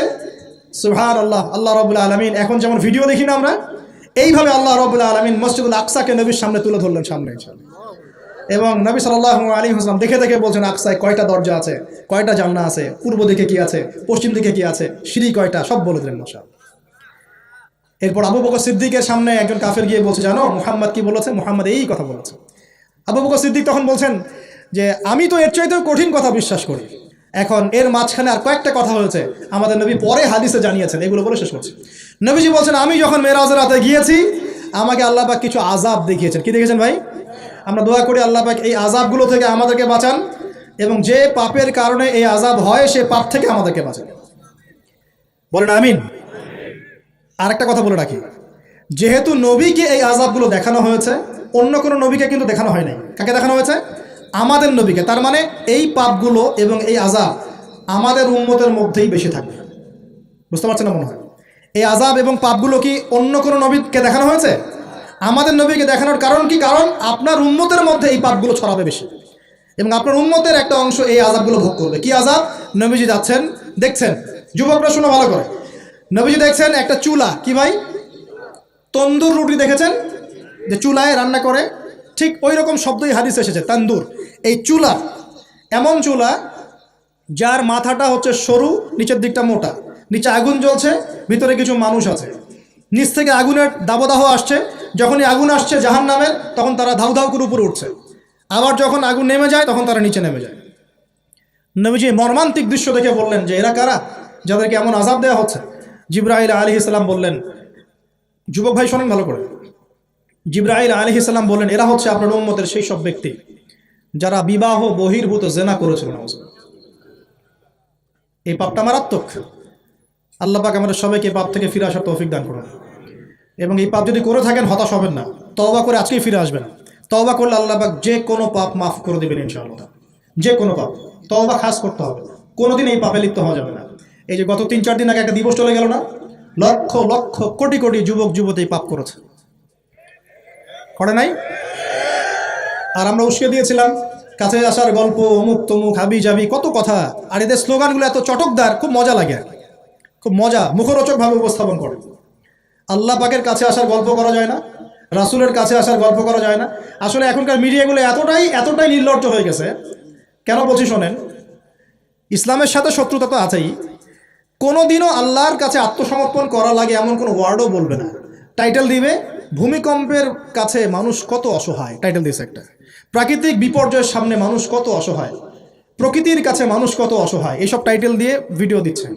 ওই যে ভূমিকম্প ইস্যুতে একটাবারও বললো না যে এই আল্লাহ পাকের কাছে, আল্লাহর শক্তির সামনে মানুষ কত অসহায়। ওই শব্দ ব্যবহার করা যাবে না। ওই শব্দ ব্যবহার করলে আপনি মৌলবাদী হয়ে যাবেন। যে প্রকৃতিটা কি? প্রকৃতি কে? প্রকৃতি কাকে বলে? কত প্রকার? প্রকৃতির স্রষ্টা কে? প্রকৃতি কে নিয়ন্ত্রণ করছে? ভূমিকম্পের কোনো ক্ষমতা আছে না? ভূমিকম্প যে দেয় তার ক্ষমতা আছে। এই সাগরের কোনো ক্ষমতা আছে? সাগরে যে জলোচ্ছ্বাস দেয় তার ক্ষমতা আছে। এই মাটিটাকে স্থির কে রেখেছে এখন? আমরা তো এখনও মহাবিশ্বে ঘুরছি না? এই যে ওয়াজ করছি যখন আমরা, এখনও পৃথিবীটা ঘুরছে। আমরা কি বুঝতে পারছি কে পৃথিবীকে স্থির রাখলো? কেউ বলবে না যে আল্লাহর আযাবের সামনে মানুষ কত অসহায়। হ্যাঁ, বলবে প্রকৃতির সামনে মানুষ কত অসহায়, ভূমিকম্পের সামনে মানুষ কত অসহায়। মানে এমন এমন চটকদার কিছু শব্দ দিবে, এই শব্দগুলো আপনাকে চিনিয়ে দিবে যে কারা আল্লাহর বাহিনী, কারা আল্লাহর দুশমনের বাহিনীর মধ্যে আছে। তো এখানে যুবকদেরকে উৎসাহিত করা হয়েছে না জেনার জন্যে। আর নবী সাল্লাল্লাহু আলাইহি ওয়াসাল্লামকে কেন দেখানো হলো? কারণ তার উম্মতের মধ্যে জেনার পাপ ছড়িয়ে পড়বে বেশি। কিসের মধ্যে? চুলার মধ্যে শাস্তি দেওয়া হচ্ছে, চুলায় শাস্তি দেওয়া হচ্ছে। নবীজি বলছেন তাদের ভিতর থেকে এত দুর্গন্ধ বের হচ্ছিল যেন মনে হচ্ছিল যে কোনো পাবলিক টয়লেটের পাশ দিয়ে আমরা যাচ্ছিলাম। প্রিয় ভাই, আল্লাহর ওয়াস্তে জেনার ধার কাছেও যায় না। আল্লাহ পাক বলেছেন ওয়ালা তাকরাবু জিনা, জেনার কাছেও যেও না। তো 1 নম্বর শাস্তি কি দেখেছেন নবী সাল্লাল্লাহু আলাইহি ওয়াসাল্লাম? কিসের শাস্তি? তন্দুর চুলার মধ্যে আগুনের শাস্তি। কিসের পাপের কারণে? বলেন, জেনা। এই উম্মতে মুহাম্মাদের মধ্যে জেনা ছড়িয়ে পড়েছে কিনা? এখন আমরা কি এই স্রোতে গা ভাসাবো না দূরে থাকবো? আমরা হালাল উপার্জনের সোর্স তৈরি করব, করে হালাল বিয়ে করবো ইনশাআল্লাহ। হালাল উপার্জনের মাধ্যম তৈরি করবেন, করে বিয়ে করবেন ইনশাআল্লাহ। বিয়ের আগে কোনো পীড়িত নাই, সব পীড়িত বিয়ের পরে ইনশাআল্লাহ পারা যাবে ইনশাআল্লাহ। আর সব আগে ভাগে খেয়ে শেষ করে ফেললে পরে খাবেন কি? তাই না বিষয়টা? আচ্ছা, এবার সামনে যাই। নবী সাল্লাল্লাহু আলাইহি ওয়াসাল্লাম সামনে গেলেন, গিয়ে দেখলেন, এবার দেখলেন কিছু মানুষ বসে আছে। সামনে আছে টাটকা তরতাজা গোশত, একদম ধোঁয়া উঠতেছে, একদম মনে করেন ওই কালা ভুনার মতো। আর পাশে রাখা আছে পচা নোংরা আবর্জনাময় গোশত। এই মানুষগুলো ভালো গোশত খাচ্ছে না, এই মানুষগুলো পচা গোশতগুলোই খাচ্ছে, দুর্গন্ধযুক্ত। নবীজি বললেন এরা কারা? নবী সাল্লাল্লাহু আলাইহি ওয়াসাল্লামকে বলা হচ্ছে এরা আপনার উম্মতের সেই সব ব্যক্তি যারা বিবাহিত, ভালো করে শোনেন, এরা আপনার উম্মতের সেই সব ব্যক্তি যারা বিবাহ বহির্ভূত সম্পর্ক করেছে, মানে বিয়ে করার পরেও, বাসায় স্ত্রী থাকার পরেও বাইরে জেনা করেছে, বাসায় স্বামী থাকার পরেও বাইরে জেনা করেছে। এখন আমাকে বলেন তো, উম্মতে মুহাম্মাদের মধ্যে সমকালীন সময় এই ফিতনাটা ছড়িয়ে পড়ে নাই? পরকীয়া ছড়িয়ে পড়ে নাই? এটা হলো পরকীয়ার স্পেশাল শাস্তি। কারণ পবিত্র হালাল ফ্রেশ জিনিস ওদের ঘরে ছিল, খাইতে ভালো লাগে না, ওদের নোংরা পচা জিনিস খেতে ভালো লেগেছে। আল্লাহ পাক কিয়ামতের মাঠেও ওই এবং বারজাখের জীবনেও ওই একই শাস্তি দিবেন ইনশাআল্লাহ। আর এখন তো মিডিয়ার মধ্য দিয়ে এই যে বিভিন্ন সিরিয়ালস, নাটক, হাবি জাবি, এগুলোর মধ্য দিয়ে এটাকে উস্কে দেওয়া হচ্ছে, এটাকে অ্যাভেলেবেল করে ফেলা হয়েছে। আর যারা বড় বড় শহরে থাকে এগুলো তো ফিতনা আরও বেশি, আরও বেশি। আল্লাহ পাক আমাদের মা বোনদেরকে বোঝার তৌফিক দান করুন, আর আমাদের ভাইদেরকেও বোঝার তৌফিক দান করুন। আমাদের সবাইকে আল্লাহ পাক পরকীয়ার মতো নোংরা পাপ থেকে হেফাজত করুন, বিবাহ বহির্ভূত সম্পর্ক থেকে হেফাজত করুন। আরও সামনে যান, নবীজি দেখলেন এবার একটা রক্তের নদী। কিসের নদী ভাই? প্রশ্ন করবো কেন রক্তের নদী, উত্তর দিতে হবে। ওই রক্তের নদীতে আল্লাহ পাক কিছু মানুষকে রেখেছেন। ফেরেশতারা পাথর দিয়ে তাদের মাথা ফাটিয়ে দিচ্ছে, পাথর ছিটকে অন্য জায়গায় চলে যাচ্ছে, পাথর নিয়ে আসার মুহূর্তের মধ্যেই মাথা আবার জোড়া লেগে যাচ্ছে, আবার পাথর দিয়ে মাথা ফাটিয়ে দেওয়া হচ্ছে, আবার পাথর ছিটকে চলে যাচ্ছে। নবীজি জিজ্ঞাসা করলেন এরা কারা যাদেরকে শাস্তি দেওয়া হচ্ছে? নবী সাল্লাল্লাহু আলাইহি ওয়াসাল্লামকে জিবরাইল আলাইহিস সালাম বললেন এরা আপনার উম্মতের সেই সব ব্যক্তি যারা সুদখোর ছিল। কি ছিল? এখন বলেন রক্তের নদী কেন? বলেন, উত্তর দেন দেখি, কে বলতে পারবেন? বিসমিল্লাহ। মাশাআল্লাহ, মাশাআল্লাহ, শুকরিয়া। সুদের মধ্য দিয়ে এক শ্রেণীর মানুষ ধনী হয় আর এক শ্রেণীর মানুষ গরিব হয়। সুদের মধ্য দিয়ে গরিব মানুষের রক্তটাকে চুষে খাওয়া হয়। এই কারণেই কিয়ামতের মাঠে এবং বারজাখের জীবনে রক্তের নদীতে ফেলে মাথাটা ফাটিয়ে দেওয়া হবে। মাথা কেন ফাটানো হবে? এই মাথা দিয়ে শয়তানি বুদ্ধিটা বের করেছিল যে ইন্নামাল বাইউ মিসলুর রিবা, সুদ হচ্ছে ব্যবসার মতোই। এই শয়তানি কোত্থেকে বের হইছে? এই মাথা থেকে। এই কোন মাথা ফাটিয়ে দেওয়া হবে। আল্লাহ পাকের শাস্তি খুব নিপুণ। আমি চিন্তা করার চেষ্টা করেছিলাম আজকে কেন এই শাস্তিগুলো এইভাবে আসবে। আল্লাহু আ'লাম বিসওয়াব, আল্লাহ ভালো জানেন, তবে আমাদের কাছে এটা মনে হয়। এরপর সামনে যান, এই পাপের কারণেই আরও কিছু মানুষকে শাস্তি পেতে দেখা গেছে। নবীজি দেখেছেন আরও এক শ্রেণীর মানুষ যাদের পেটটা ফুলে আছে। প্রাসাদ দেখেছেন, অট্টালিকার মতো পেটটা ফুলে আছে, ভিতরে সাপ কিলবিল করছে। না না না না না, নবীজিকে জিজ্ঞাসা করলেন এরা কারা? এই হাদিসেও আছে এরা ছিল আপনার উম্মতের সুদখোর ব্যক্তিরা, পেটের ভেতর সাপ কিলবিল করছে। আর একটা জায়গায় তিনটা দেখা গেছে সুদখোরের শাস্তি। কয়টা ভাই? তিনটা। একটা দেখলাম রক্তের নদীতে মাথা ফাটানো, একটা হচ্ছে পেটের মধ্যে সাপ কিলবিল করছে, আর একটা হচ্ছে দেখলেন কিছু মানুষ পানিতে হামাগুড়ি দিচ্ছে এবং পাথর খাচ্ছে। কি খাচ্ছে ভাই? পাথর। এবং এই পাথরটা ভিতরে যাচ্ছে, গিয়ে পিছনের রাস্তা দিয়ে বের হয়ে যাচ্ছে। নবীজি বলেন এরা কারা? একই উত্তর দিলেন জিবরাইল আলাইহিস সালাম, এরা হচ্ছে আপনার উম্মতের সুদখোর ব্যক্তিরা। সুদের এই তিনটা শাস্তি স্পেশাল দেখা গেছে। কেন আল্লাহ ভালো জানেন, আমরা সব ব্যাখ্যা করতে পারবো না। নবীজি আরও সামনে এগিয়ে গেলেন, তাকে দেখানো হলো এবার এক শ্রেণীর ব্যক্তি হাতগুলো, নখগুলো তামার মতো লম্বা, তামার নখ, লম্বা লম্বা নখ। দেখেছেন কোনো মুভির মধ্যে দেখা গেছে, ছবির মতো তামার লম্বা লম্বা। হ্যাঁ, তো এই নখগুলো দিয়ে তারা চোখ এবং গাল আঁচড়াচ্ছে, কোনো ক্ষেত্রে বুক আঁচড়াচ্ছে এবং ওই গোশতগুলো খাচ্ছে। নবী জিজ্ঞাসা করলেন এরা কারা? নবীজিকে বলা হচ্ছে এরা আপনার উম্মতের সেই সব ব্যক্তি যারা বেশি বেশি গীবত করত এবং অন্যের নামে মিথ্যা অপবাদ ছড়াতো। আর সতর্ক করে দেই, এই পাপটা কিন্তু এখন ছেলে মেয়ে সব সমাজে বেশি হয়। কি আলেম জালেম সব সমাজে বেশি হয়। কোনো ক্ষেত্রে ওয়াজ মাহফিলের প্যান্ডেলগুলোর মধ্যে বসে বসে মানুষের গীবত করা হচ্ছে। এবং অনলাইনের ফেসবুক আর ইউটিউবের যে কন্টেন্টের যুগগুলো চলছে, এখানে কারণ থাক না থাক মানুষের গীবত তহমত প্রচুর হচ্ছে, কোনো কারণে হোক অকারণে হোক। সতর্ক হয়ে যাবেন, আপনার দ্বারা আমার দ্বারা যদি কারো গীবত হয়, তামার নখ দিয়ে গাল আঁচড়াতে হবে কিয়ামতের মাঠে। আল্লাহ বাঁচাকে আমাদের হেফাজত করুন। এবং এই পাপের আরেকটা শাস্তি দেখা হয়েছে, ওই যে নিজের ভাইয়ের গোশত ছিঁড়ে ছিঁড়ে খাচ্ছে। এক শ্রেণীর মানুষকে আগুন খাওয়ানো হচ্ছে এবং আগুনগুলো পিছনের রাস্তা দিয়ে বের হয়ে যাচ্ছে। জিজ্ঞাসা করা হলো তারা কারা? নবীজিকে বলা হচ্ছে এরা আপনার উম্মতের সেই সব ব্যক্তি যারা এতিমের মাল ভক্ষণ করত। এতিমের মাল অন্যায়ভাবে ভক্ষণ করে খেয়ে ফেলতো। আছে কি নাই সমাজের মধ্যে? নবীজি আরও সামনে গেলেন, দেখলেন এক শ্রেণীর মানুষ কাঁধে অনেক বোঝাগুলো হালকা করার বদৌলতে উল্টা তারা বোঝা হালকা না করে আরও কিছু বোঝা ঘাড়ে নিচ্ছে। লাকড়ির বোঝা ঘাড়ে নিয়ে পথ চলার চেষ্টা করছে, কিন্তু পথ চলতে পারছে না। নবীজি বলেন এরা তো অদ্ভুত, এরা তো চাইলে বোঝা হালকা করে চলতে পারত, বোঝা আরও নিয়ে চলছে কেন? নবীজিকে বলা হচ্ছে এরা আপনার উম্মতের সেই সব ব্যক্তি যারা দায়িত্ব যতটুকু নিয়েছিল অতটুকু তো পালন করতে পারতোই না, আরও দায়িত্ব চেয়ে নিত মানুষের কাছে। দায়িত্ব চেয়ে নেওয়ার সংস্কৃতি চলছে না এখন? যোগ্যতা থাক আর না থাক, মানুষ দায়িত্ব চাচ্ছে না। দায়িত্ব না দিলে লাভ করে। যোগ্যতা থাক না থাক, মানুষকে দায়িত্ব চেয়ে নিচ্ছে কি না?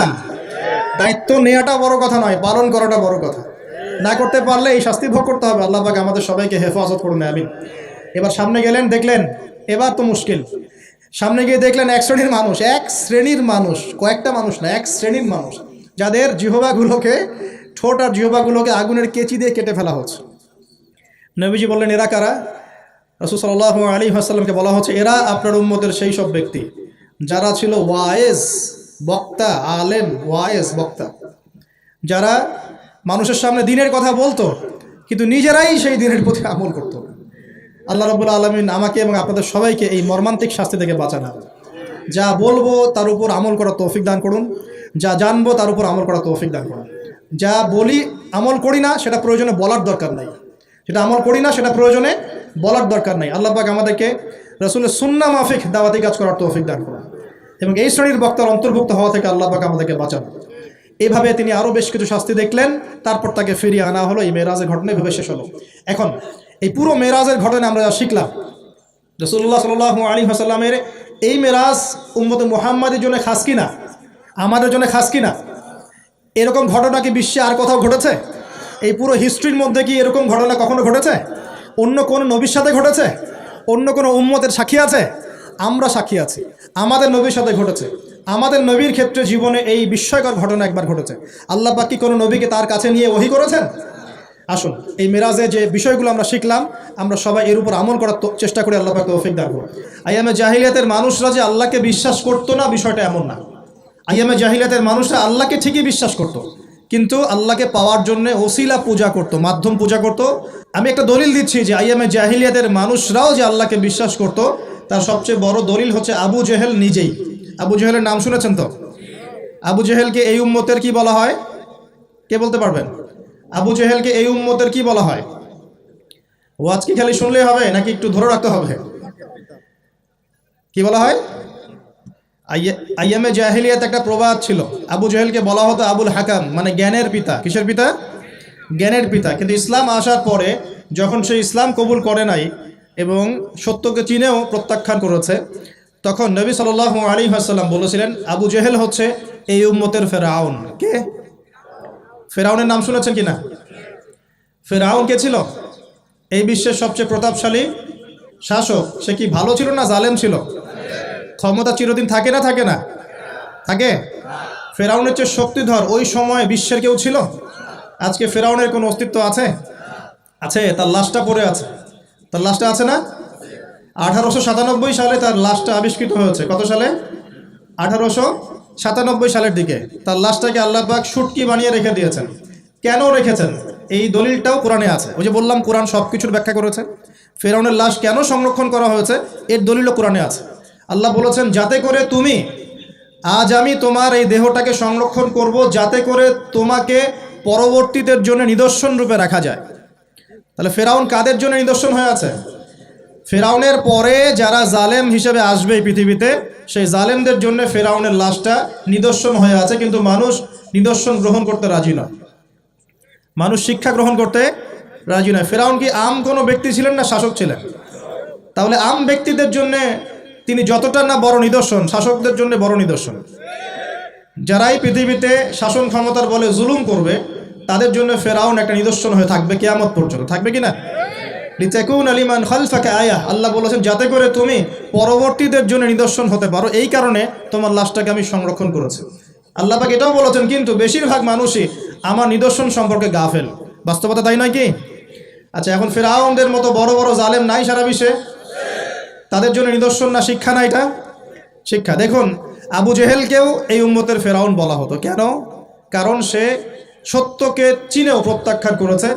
তাকে বদরের যুদ্ধে হত্যা করা হয়েছে। দুইজন ছোট ছোট কিশোর তাকে হত্যা করেছেন। দুইজন মুয়াজ। দুইজন কি?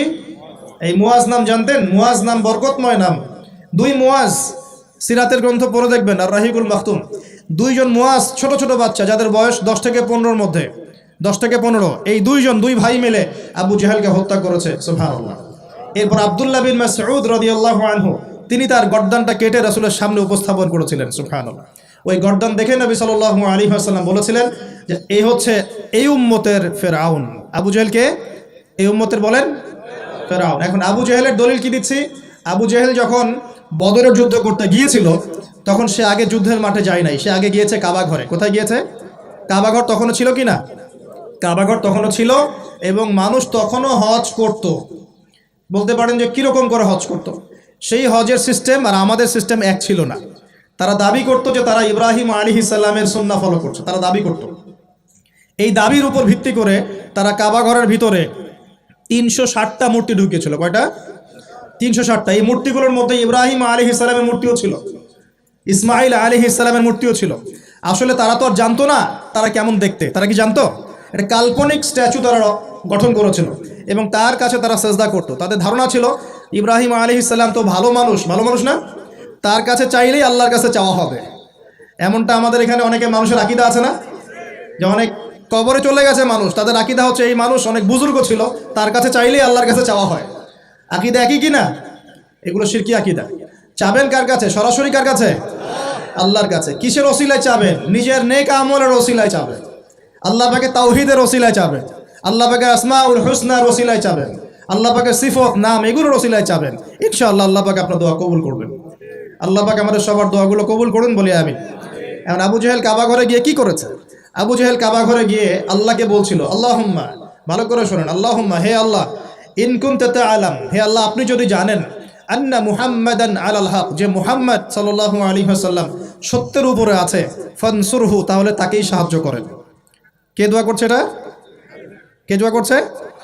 আচ্ছা, আবার বলছে আল্লাহুম্মা, হে আল্লাহ, ইন কুনতা তাআলাম, আপনি যদি জানেন, আন্না নাহনুল কুরাইশ আলাল হক, আমরা কুরাইশরা সত্যের উপরে আছি, ফানসুরনা, তাহলে আমাদেরকে সাহায্য করেন। কে দোয়া করছে? এখন বলেন তো আবু জেহেল আল্লাহ বিশ্বাস করে কিনা? আল্লাহ বলে যে একজন আছে, আবু জেহেল বিশ্বাস করে কিনা? তারপরে কেন সে মুশরিক হলো? কেন উম্মতের ফেরাউন হলো? কি কারণ? কারণ আল্লাহকে বিশ্বাস করা যথেষ্ট নয় যতক্ষণ না আপনি আল্লাহর বিধানের আনুগত্য করছেন। কথা কি বুঝতে পারছেন? আল্লাহর বিধানের আনুগত্য করার পরে আমি মুসলিম হচ্ছি। আল্লাহ পাকের বিধানের সামনে আত্মসমর্পণ করার মধ্য দিয়ে আমি কি হচ্ছি? মুসলিম হচ্ছি। যারা হিন্দু ভাই তারা কি বিশ্বাস করে না একজন ঈশ্বর আছে? জিজ্ঞাসা করে দেখেন, বিশ্বাস করে না? অবশ্যই বিশ্বাস করে। যারা বলছে যে 3 খোদা, আল্লাহ, নাউজুবিল্লাহ, ঈসা আলাইহিস সালাম আর রুহুল কুদুস, যারা 3 খোদায় বিশ্বাস করে এমন মানুষ আছে না পৃথিবীতে? তাদের সংখ্যা কিন্তু কোটি কোটি, প্রায় 200-300 কোটি মানুষ এগুলো বিশ্বাস করে। তো ওরা কি আল্লাহ বিশ্বাস করে না? করে কি না? ওরা কি বিশ্বাস করে না যে একজন আল্লাহ বলে একজন আছে? যারা বুদ্ধিস্ট তারা কি বিশ্বাস করে না যে আল্লাহ বলে একজন আছে? যারা ইহুদি তারা কি বিশ্বাস করে না যে আল্লাহ বলে একজন আছে? তাহলে আল্লাহ বলে একজন আছে, উপরওয়ালা একজন আছে, এই বিশ্বাস যথেষ্ট নয় যতক্ষণ না আপনি সেই আল্লাহর বিধানের সামনে আত্মসমর্পণ করছেন। আর আত্মসমর্পণ মানে কি? কিছু অংশ মানবো, কিছু অংশ মানবো না। আত্মসমর্পণ মানে কি? কিছু অংশকে মানবো, বাকি অংশ ছেড়ে দিব। যেটুকু মানলে আমার সুবিধা হয় ওইটুকু মানবো, যেগুলো মানলে আমার সুবিধা হয় না এগুলো ছেড়ে দিব। আত্মসমর্পণ মানে কি? আমি 2টা দলিল দিই, খালি জাস্ট 2টা, শর্ট করে দিচ্ছি কারণ আমাদের আলোচনা অনেক লম্বা হবে ইনশাআল্লাহ। 2টা দলিল দিচ্ছি। এক, ইব্রাহিম আলাইহিস সালামকে যে আল্লাহ পাক বললেন তোমার স্ত্রী সন্তানকে রেখে আসো কাবা ঘরের কাছে, মনে আছে? মনে আছে কি নাই? আচ্ছা, ইব্রাহিম আলাইহিস সালাম কি প্রশ্ন করেছিলেন যে আমি কেন রেখে আসবো, এর পিছনে যুক্তি কি, বিজ্ঞান কি, দর্শন কি? নাকি আল্লাহ বলেছেন বাস করেছেন? কোনটা? আল্লাহ বলেছেন, তিনি করেছেন। তিনি বলছেন, আল্লাহ বলছেন তোমার সন্তানকে কুরবানি করতে হবে, সন্তানের বয়স 10 বা 12 বছর। তিনি কি বলেছেন নিষ্পাপ বাচ্চাকে কেন হত্যা করব? এর পিছনে যুক্তি কি, এর পিছনে বিজ্ঞান কি, এর পিছনে দর্শন কি? আল্লাহ কাজটা তো ভালো মনে হচ্ছে না, এরকম করে প্রশ্ন করেছেন? নাকি আল্লাহ যা বলেছেন তাই করার জন্য প্রস্তুতি নিয়েছিলেন? কোনটা?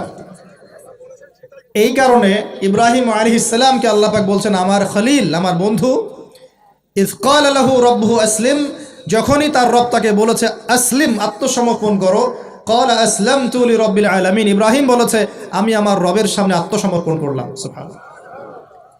এই হলো মুসলিম। আর ইব্রাহিম আলাইহিস সালাম তোমাদের পিতা, মুসলিম জাতির পিতা, হুয়া সাম্মাকুমুল মুসলিমিন, যিনি তোমাদের নামকরণ করেছেন মুসলিম। মা কানা ইব্রাহিম ইয়াহুদিয়্যান ওয়ালা নাসরানিয়্যা, ইব্রাহিম একজন ইহুদিও ছিল না, নাসারাও ছিল না, ওয়ালাকিন কানা হানিফাম মুসলিমা, তিনি ছিলেন একজন হানিফ, একনিষ্ঠ মুসলিম। তাহলে ইব্রাহিম কেমন মুসলিম ছিলেন? প্রশ্ন করা মুসলিম না আত্মসমর্পণ করা মুসলিম? এখন মুসলিমদেরকে বোঝাতে হয় নামাজের বৈজ্ঞানিক ব্যাখ্যা কি, তারপর নামাজ পড়ে। জাকাতের অর্থনৈতিক ভিত্তি কি, জাকাতের সামাজিক সুফল কি বোঝাতে হয়, তারপর জাকাত দেয়। রমজানের মেডিকেল ব্যাখ্যা কি, রোজা রাখলে শরীর কিভাবে ভালো থাকে, এগুলো বোঝানোর পর রোজা রাখে। বোঝাতে হয় যে আল্লাহ পাকের বিধান যেগুলো আছে, যেমন চোরের হাত কেটে ফেলা, হ্যাঁ, ধর্ষকের শাস্তি দেওয়া, মৃত্যুদণ্ড দেওয়া প্রকাশ্যে, এগুলো বোঝাতে হয় যেগুলোর সামাজিক পলিটিক্যাল ভিত্তি আছে, এগুলো দিলে সোশ্যালি শান্তি কায়েম হয়। বোঝানোর পরেও তারা মানতে চায় না। কিন্তু ইব্রাহিম আলাইহিস সালাম আল্লাহর আদেশ আসার সাথে সাথেই আত্মসমর্পণ করতেন। এই হলো মুসলিম। তাহলে ইসলাম কাকে বলে? আত্মসমর্পণ, নাকি কিছু অংশ মানবো আর কিছু অংশ মানবো না? এখন আমরা যে কিছু অংশ মানি কিছু অংশ মানি না, এটা দেখার জন্য আপনাকে রমজান মাস পর্যন্ত অপেক্ষা করতে হবে। কীরকম? রমজান মাসে দেখবেন যে নামাজ পড়লো মাশাআল্লাহ, তারাবির নামাজ, ব্যবসা করতে গিয়ে দেখবেন মাপে কম দিবে। তার মানে সে নামাজ ইবাদত বন্দেগী জীবনে আল্লাহকে মানে ঠিকই, অর্থনৈতিক জীবনে আল্লাহকে মানে। ওখানে তার কাছে মনে হচ্ছে আল্লাহ দেখছেন না, এখানে আমি যা ইচ্ছা তাই করতে পারবো। একজন পরেজগার ব্যক্তি, তাহাজ্জুদ গোজার, মাশাআল্লাহ, রাতে তাহাজ্জুদ পড়েন, দেখবেন অফিসে গিয়েছে, আদালতে, অন্য জায়গায় গিয়েছে, চাকরি ক্ষেত্রে, সেখানে গিয়ে টেবিলের তল দিয়ে টাকা নেওয়া শুরু করেছে। তো তার ধারণা যে এখানে আল্লাহ তাকে দেখছে না, নামাজে আল্লাহ তাকে দেখছে। আবার আমাদের দিনী বোন অনেকে রোজা রাখে, মাশাআল্লাহ, রোজা রেখেও দেখবেন সিরিয়াল দেখছে, গীবত করছে, বেপর্দা হয়ে বাইরে ঘুরছে, করছে কি না? আবার রোজাও কিন্তু রাখছে। তার মানে তার ধারণা যে ইবাদত বন্দেগীর জীবনে আল্লাহ আমাকে, এখানে লা ইলাহা ইল্লাল্লাহ ঠিক আছে, মুহাম্মদুর রাসূলুল্লাহ ঠিক আছে, কিন্তু সেটা এই পর্দার ক্ষেত্রে, অন্যান্য জীবনের অন্যান্য ক্ষেত্রে আমি লা ইলাহা ইল্লাল্লাহ মুহাম্মদুর রাসূলুল্লাহর পরোয়া করছি না। আমরা অনেক মানুষকে দেখেছি ব্যক্তিগতভাবেও এবং সোশ্যালিও, ইবাদত বন্দেগীর জীবনে পাক্কা মুসলমান, একদম কপালে সেজদার দাগ পড়ে গেছে, পায়ের মধ্যে সেজদার দাগ পড়ে আছে, ওই ব্যক্তি অর্থনৈতিক জীবনে গিয়ে পাক্কা সুদখোর, আছে কি নাই? এমন লোকের অভাব আছে? আমরা মোটামুটি অনেকেই এর মধ্যে ইনভলভ হয়ে যাই। আমরা একটা জিনিস বোঝাতে ব্যর্থ হচ্ছি, এবং এই মাহফিলের সিজনে এই একটা দাওয়াতই আমি দেওয়ার চেষ্টা করেছি, সেটা হলো নিজেকে এবং আপনাদেরকেও, যে ইসলাম আংশিক কোনো জীবন ব্যবস্থা নয়। ইসলামের মধ্যে প্রতিটা বিষয়ের হেদায়েত আছে। আমি মানতে পারি না পারি, আগে আমাকে আত্মসমর্পণ তো করতে হবে, নাকি? আমি হয়তো মানতে পারছি না, আমি জানি এই যুগে 100% ইসলাম পালন করা এত সহজ নয়। এটা কথা বলা সহজ, কিন্তু কাজ করা এতটা সহজ নয়। যদি করতে চাই পাহাড়ে চলে যাওয়া লাগবে, পাহাড়ে গরু ছাগল চড়াইতে হবে, ওখানে একদম ফিতনামুক্ত পরিবেশে নিজের চাষবাস করে খাইতে হবে, ছাগলের দুধ ধোয়াই খাইতে হবে, ওখানে আজান দেওয়া লাগবে, একামত দেয় আজান, নামাজ পড়া লাগবে, ফিতনা থেকে দূরে থাকা লাগবে, তাহলে 100% পালন করতে পারবো হয়তো। এই সমাজে, এই সামাজিক ব্যবস্থায় থেকে 100% ইসলাম পালন করা, যে বলবে সে মিথ্যা কথা বলছে। আমি যদি বলি আমি মিথ্যা কথা বলছি। 100% ইসলাম পালন করা এই যুগে এত সহজ নয়, এত সহজ নয়। কিন্তু আমি জানি সহজ নয়, কিন্তু আমরা তো নিয়াত করতে পারি নাকি, যে আল্লাহ আমি বিশ্বাস করি কোরআন এবং সুন্নাহ চূড়ান্ত, এবং এর মধ্যেই জীবনের সব কিছুর হেদায়েত আছে। আল্লাহ আমি এর সামনে আত্মসমর্পণ করলাম, তুমি আমাকে পরিপূর্ণ জীবনে ইসলাম পালনের তৌফিক দাও আল্লাহ। এই দোয়াটা করা যায় তো, এই নিয়াতটা তো করা যায়। ইন্নামাল আমালু কি, ইন্নামাল আমালু বিনিয়াত, কাজের ফলাফল ডিপেন্ড করে কিসের উপরে? নিয়াতের উপরে। তো নিয়াতটা করি, ইনশাল্লাহ এখন নামাজ পড়তে পারছি, কালকে দাড়িও রাখবো ইনশাল্লাহ। কালকে দাড়ি রেখেছি, পাক্কা মুসল্লি হয়েছি, ফরজ আদায় করছি, কালকে সুন্নত নফলও পড়বো ইনশাল্লাহ। নামাজ ঠিক হয়ে গেছে আলহামদুলিল্লাহ, তাহাজ্জুদ পর্যন্ত পড়ছি, আমার অর্থনৈতিক জীবনে সুদও ছাড়বো ইনশাল্লাহ, ঘুষও ত্যাগ করবো ইনশাল্লাহ, অন্যের সম্পদ আত্মসাৎ করাও বন্ধ করবো ইনশাল্লাহ, দুর্নীতি বন্ধ করবো ইনশাল্লাহ। আজকে আমি মুসল্লি হয়েছি, আমার পরিবারে পর্দাও কায়েম করবো ইনশাল্লাহ। আমার পরিবার ঠিক আছে ইনশাল্লাহ, আমি সামাজিক দায়িত্ব পেয়েছি, আমি আমার সাধ্যমতো সমাজে ইসলাম প্রতিষ্ঠার চেষ্টা করবো ইনশাল্লাহ। চেষ্টা তো করতে হবে, আল্লাহ পাক চেষ্টা দেখবেন। যদি চেষ্টাটাও না করি, আল্লাহর কাছে কি জবাব দিব, কি মুখ দেখাবো? আমাদের সবাইকে নবী সাল্লাল্লাহু আলাইহি ওয়াসাল্লামের সামনে মুখ দেখাতে হবে না? একবার দেখাতে হবে ইচ্ছাই হোক আর অনিচ্ছাই হোক, আর একবার দেখাতে হবে ঐচ্ছিকভাবে। বুঝাচ্ছি কিভাবে? ইচ্ছাই হোক আর অনিচ্ছাই হোক কোথায়? কবরে। কোথায়? সবাইকে দেখানো হবে, আমি আপনি এভরিবডি, সবাই দেখবে আমাদের নবী মুহাম্মদ সাল্লাল্লাহু আলাইহি ওয়াসাল্লামের এই নূরানি চেহারা, সবাই দেখবে ইনশাআল্লাহ। আল্লাহ পাক প্রশ্ন করবেন, ফেরেশতাদের মাধ্যমে প্রশ্ন করাবেন, মান হাযার রাজুল বুইসা ফীকুম, এই ব্যক্তিকে যাকে তোমাদের কাছে পাঠানো হয়েছিল। পৃথিবীতে যদি আমরা রাসূলের সুন্নাহ মতো চলতে পারি বা চলার চেষ্টা করি ইনশাআল্লাহ, সেই ব্যক্তি বলতে পারবে যে তিনি হচ্ছেন রাসূলুল্লাহ সাল্লাল্লাহু আলাইহি ওয়াসাল্লাম, আমি আল্লাহর কিতাব পড়ে জেনেছিলাম যে তিনি আল্লাহর রাসূল সাল্লাল্লাহু আলাইহি ওয়াসাল্লাম। আর যারা দুনিয়াতে চেষ্টা পর্যন্ত করবে না, তারা কি উত্তর দিতে পারবে? তাই মনে হয়। আর একবার হচ্ছে ঐচ্ছিক, এটা কেমন? রাসূল সাল্লাল্লাহু আলাইহি ওয়াসাল্লাম হাউজে কাউসারের সামনে দাঁড়িয়ে থাকবেন, আকাশের তারা যত বেশি, তার চেয়ে বেশি হবে পানপাত্র, গ্লাস। তো নবী সাল্লাল্লাহু আলাইহি ওয়াসাল্লাম সবাইকে হাউজে কাউসারের পানি পান করাবেন। ওই দিন অন্য কোনো ব্র্যান্ডের পানি চলবে না, শুধু হাউজে কাউসারের পানি চলবে। মাম পানি, প্রাণ পানি, সব পানি নাই, শুধু হাউজে কাউসারের পানি। কথা বুঝতে পারছ? কোনো ড্রিঙ্কস নাই, সফট ড্রিঙ্কস, হার্ড ড্রিঙ্কস, কোনো ড্রিঙ্কস নাই, শুধু কি হাউজে কাউসারের পানি, এই পানি ছাড়া কোনো পানি নাই। এই পানি যে খাবে, এই যে 50,000 বছরের সমান দিন, কিয়ামতের দিন, এই দিনে সে ইনশাআল্লাহ পিপাসার্ত হবে না, সে আর কোনোদিনও পিপাসার্ত হবে না ইনশাআল্লাহ। আর যে ব্যক্তি পান করতে পারবে না তার কি অবস্থা সেটা বুঝতেই পারছেন। সবাইকে নবীজি পান করাতে থাকবেন, হঠাৎ পর্দা পড়ে যাবে, হঠাৎ একটা পর্দা পড়ে যাবে, অদৃশ্য পর্দা। নবীজি বলবেন ইন্নাহুম মিন্নি, এরা তো আমার উম্মত। কেন পর্দা পড়ে গেল? আল্লাহ পাক জানিয়ে দিবেন, ইয়া রাসূলুল্লাহ সাল্লাল্লাহু আলাইহি ওয়াসাল্লাম, ইয়া নবী আল্লাহ, হে আল্লাহর নবী, আপনি জানেন না, ইন্নাকা লা তাদরি, আপনি জানেন না, মা আহদাসু বা'দাকা, আপনার ইন্তেকালের পরে এরা আপনার শরীয়তের মধ্যে কত নতুন নতুন বেদাত চালু করেছে, কত নতুন নতুন আমল চালু করেছে, আকীদা চালু করেছে, এটা আপনি জানেন না। ইন্নাকা লা তাদরি মা আহদাসু বা'দাক, সহিহ বুখারীর মধ্যে হাদিসে আসছে। নবীজি তখন বলবেন সুহকান সুহকান, দূর হও দূর হও, লিমান গায়্যারা বা'দি, যারা আমার পরে দিনকে পরিবর্তন করেছো তারা দূর হয়ে যাও। প্রিয় ভাইয়েরা, আমরা নিয়াত করতে পারি তো ইনশাআল্লাহ যে আমরা জীবনের প্রতিটা ক্ষেত্রে রাসূলের সুন্নাহ মেনে চলার চেষ্টা করবো ইনশাআল্লাহ। এবং ইসলাম মানে আত্মসমর্পণ, আল্লাহর সামনে নিজের ইচ্ছাকে সমর্পণ করে দিব ইনশাআল্লাহ। কতটুকু পারবো না পারবো সেটা পরে, আগে আত্মসমর্পণ করব, ইনশাআল্লাহ আল্লাহ পাক রাস্তা দেখাবেন ইনশাআল্লাহ। বিশ্বাস করেন, যে ব্যক্তি চাইবে আল্লাহর কাছে মন থেকে, আল্লাহ আমি নামাজ পড়ছি, মাশাআল্লাহ আমি পর্দা কায়েম করেছি, আমি কোরআন তেলাওয়াত শিখছি, দিনের ফিকির করছি, দিন প্রচারের চেষ্টা করছি, আল্লাহ আমাকে তুমি সুদও ছাড়ার তৌফিক দাও, আল্লাহ অবশ্যই তাকে তৌফিক দেবেন ইনশাআল্লাহ। যে আল্লাহর কাছে যা চাইবে আল্লাহ পাক তাকে সেটাই দিবেন ইনশাআল্লাহ। একটা প্রবাদ আছে যে মানুষকে সে কারণেই সৃষ্টি করা হয়েছে, যে উদ্দেশ্যে সে, মানে যে গন্তব্যে সে ধাবিত হবে, ওই কারণেই মানুষকে সৃষ্টি করা হয়েছে। যদি আমরা জান্নাতের দিকে ধাবিত হতে চাই, দেখবেন ওই কাজগুলোকে আল্লাহ আপনার জন্য সহজ করে দিয়েছে, এটা হবে ইনশাআল্লাহ। আপনি শুধু একবার মন থেকে আল্লাহর দিকে ফিরে আসেন, আল্লাহ আপনাকে সময় দিবে, আল্লাহ আপনাকে রিজিক দিবে, আল্লাহ আপনাকে ওস্তাদ দিবে, আল্লাহ আপনাকে বন্ধু দিবে, আল্লাহ আপনাকে পরিবেশ দিবে, আল্লাহ আপনাকে দিন শেখা সহজ করে দিবে, হালাল রিজিকের পথ করে দিবেন, নেককার স্ত্রী দিবেন, নেককার সন্তান দিবেন, আল্লাহর পথে কাজ করার ট্র্যাক দিবেন, সবই আল্লাহ ব্যবস্থা করে দিবেন ইনশাআল্লাহ। এইটা ডিপেন্ড করে কার চাওয়া কত প্রগাঢ়, এর উপর ডিপেন্ড করে। যে যত বেশি জোর খাটিয়ে আল্লাহর কাছে চাইতে পারবে, আল্লাহ পাক তাকে তত বেশি দিবে ইনশাআল্লাহ। তবে দিবেন এটা 100% ফিক্স করে রাখেন ইনশাআল্লাহ। আল্লাহ পাক আমাদের সবাইকে পরিপূর্ণ মুসলিম হওয়ার তৌফিক এনায়েত করুন। প্রিয় ভাইরা, যেখানে ছিলাম, আইয়ামে জাহিলিয়াতে এমন শিরক ছিল, 1 নাম্বার। 2, আইয়ামে জাহিলিয়াতে ঠিক এমনই সুদ ছিল, আমাদের সমাজে সুদ আছে না, এরকম সুদভিত্তিক অর্থনৈতিক সিস্টেম ছিল আইয়ামে জাহিলিয়াতের মধ্যে। 3 নাম্বার ছিল মাদক, আমাদের সমাজে মাদক আছে না, মাদকের ছড়াছড়ি নাই। এখনকার যুব সমাজের 3টা বড় প্রবলেম, কয়টা?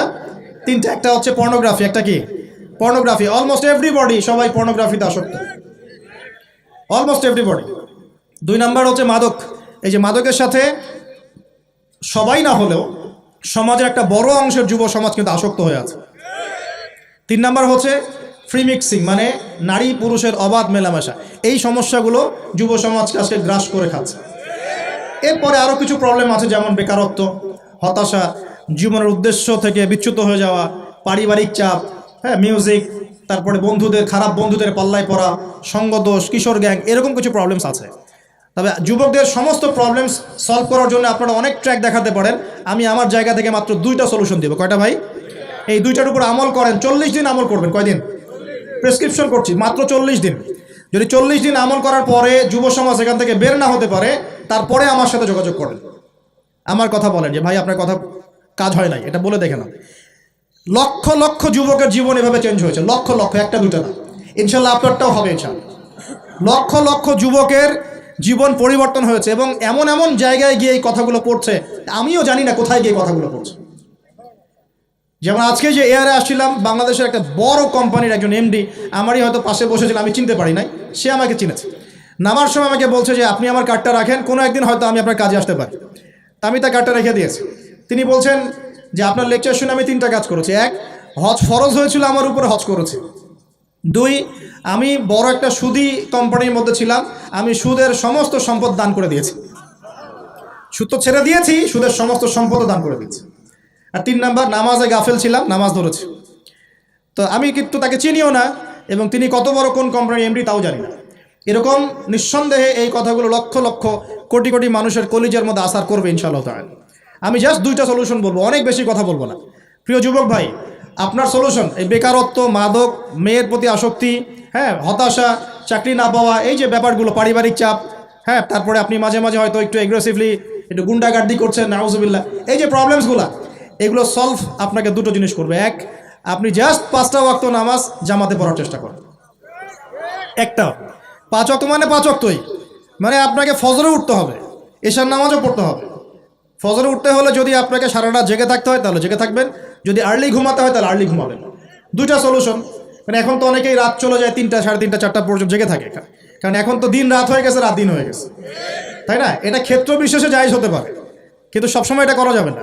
যেমন রমজান মাস দেখা যায় রাতের বেলা অনেকে ইবাদত করে না, একবারে ফজরের নামাজ পড়ে হয়তো জিকির আজকার তেলাওয়াত করে মানুষ ঘুমায়, এটা আলাদা বিষয়, কিন্তু সারা জীবন তো এই কাজটা করা যাবে না, যাবে তো আর্লি ঘুমানোর চেষ্টা করা ভালো। যদি না পারেন, যদি আপনার রাত জাগতেই হয় তাহলে ফজরের নামাজটা পড়ে অ্যাটলিস্ট ঘুমাবেন, ঠিক আছে? 1 নাম্বার 5 ওয়াক্ত নামাজ জামাতে, যদি জামাত না পান বাসায়, যদি জামাত না পান তাহলে পরবর্তীতে কাউকে নিয়ে জামাত করে নেবেন। একবারই পান নাই, ঘুমিয়েছিলেন, কোনো সফরও ছিলেন বা ইত্যাদি, আপনি একা হলেও পড়ে নেবেন। 5 ওয়াক্ত নামাজ ছাড়বেন না, ওয়াদা করেন আজকে 5 ওয়াক্ত নামাজ কেউ ছাড়বেন না, ওয়াদা করেন। আল্লাহ পাক কবুল করুন, বলি আমিন। এই নামাজ, ইন্না সালাতা তানহা আনিল ফাহশাই ওয়াল মুনকার, আল্লাহ পাক নিজে বলেছেন এই নামাজ সমস্ত পাপের কাছ থেকে তোমাকে দূরে রাখবে ইনশাআল্লাহ, ইনশাআল্লাহ। আর একটা কথা মনে রাখবেন, যে নবীর শান শওকত নিয়ে আমরা আলোচনা করেছি এবং করতে যাচ্ছি, রাসূলুল্লাহ সাল্লাল্লাহু আলাইহি ওয়াসাল্লাম মুমূর্ষ অবস্থায়, একদম মুমূর্ষ অবস্থায় উম্মতের জন্য যে নসিহতগুলো করেছেন তার মধ্যে একটা হচ্ছে আসসালাত ওয়া মা মালাকাত আইমানুকুম, নামাজের ব্যাপারে যত্নবান হয়েও এবং তোমাদের অধীনস্থদের ব্যাপারে যত্নবান হয়েও। এই দুটা কথা। শেষ ওয়ার্ড মানুষ কি বলতে পারে?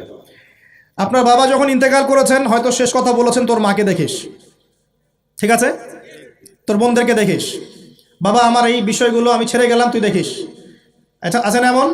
মা অনেকে চলে গেছে, মা শেষে বলেছে বাবা ছোট বোনটাকে দেখিস। আপনি লাস্ট কথাকে কত বেশি গুরুত্ব দিয়েছেন। যাদের পিতামাতা চলে গেছে এবং শেষ সময় তারা কাছে থাকার সৌভাগ্য ছিল, তারা কিন্তু বুঝতে পারে শেষ কথার কত গুরুত্ব আছে কি নাই, গুরুত্ব আছে কি নাই। শেষ কথা মানুষ সবচেয়ে কঠিনভাবে মনে রাখে কি না? নবী সাল্লাল্লাহু আলাইহি ওয়াসাল্লাম আমাদের সবার নেতা, আমাদের নবী, আমাদের আদর্শ, আমাদের সবচেয়ে উসওয়াতুল হাসানা, যাকে আল্লাহ পাক এই পুরো রাহমাতুল লিল আলামিন হিসেবে সৃষ্টি করেছেন। উম্মতের সমস্ত কবিরা গুনাহগার মানুষের জন্য সুপারিশ করে আল্লাহর হুকুমে তাদেরকে জান্নাতে নিয়ে যাবেন ইনশাআল্লাহ। সবাই যখন নিজেকে নিয়ে ব্যস্ত থাকবে, তিনি তখন উম্মতকে নিয়ে ব্যস্ত থাকবেন ইনশাআল্লাহ। একটা হাদিসে তিনি উম্মতকে ভাইও বলে সম্বোধন করেছেন।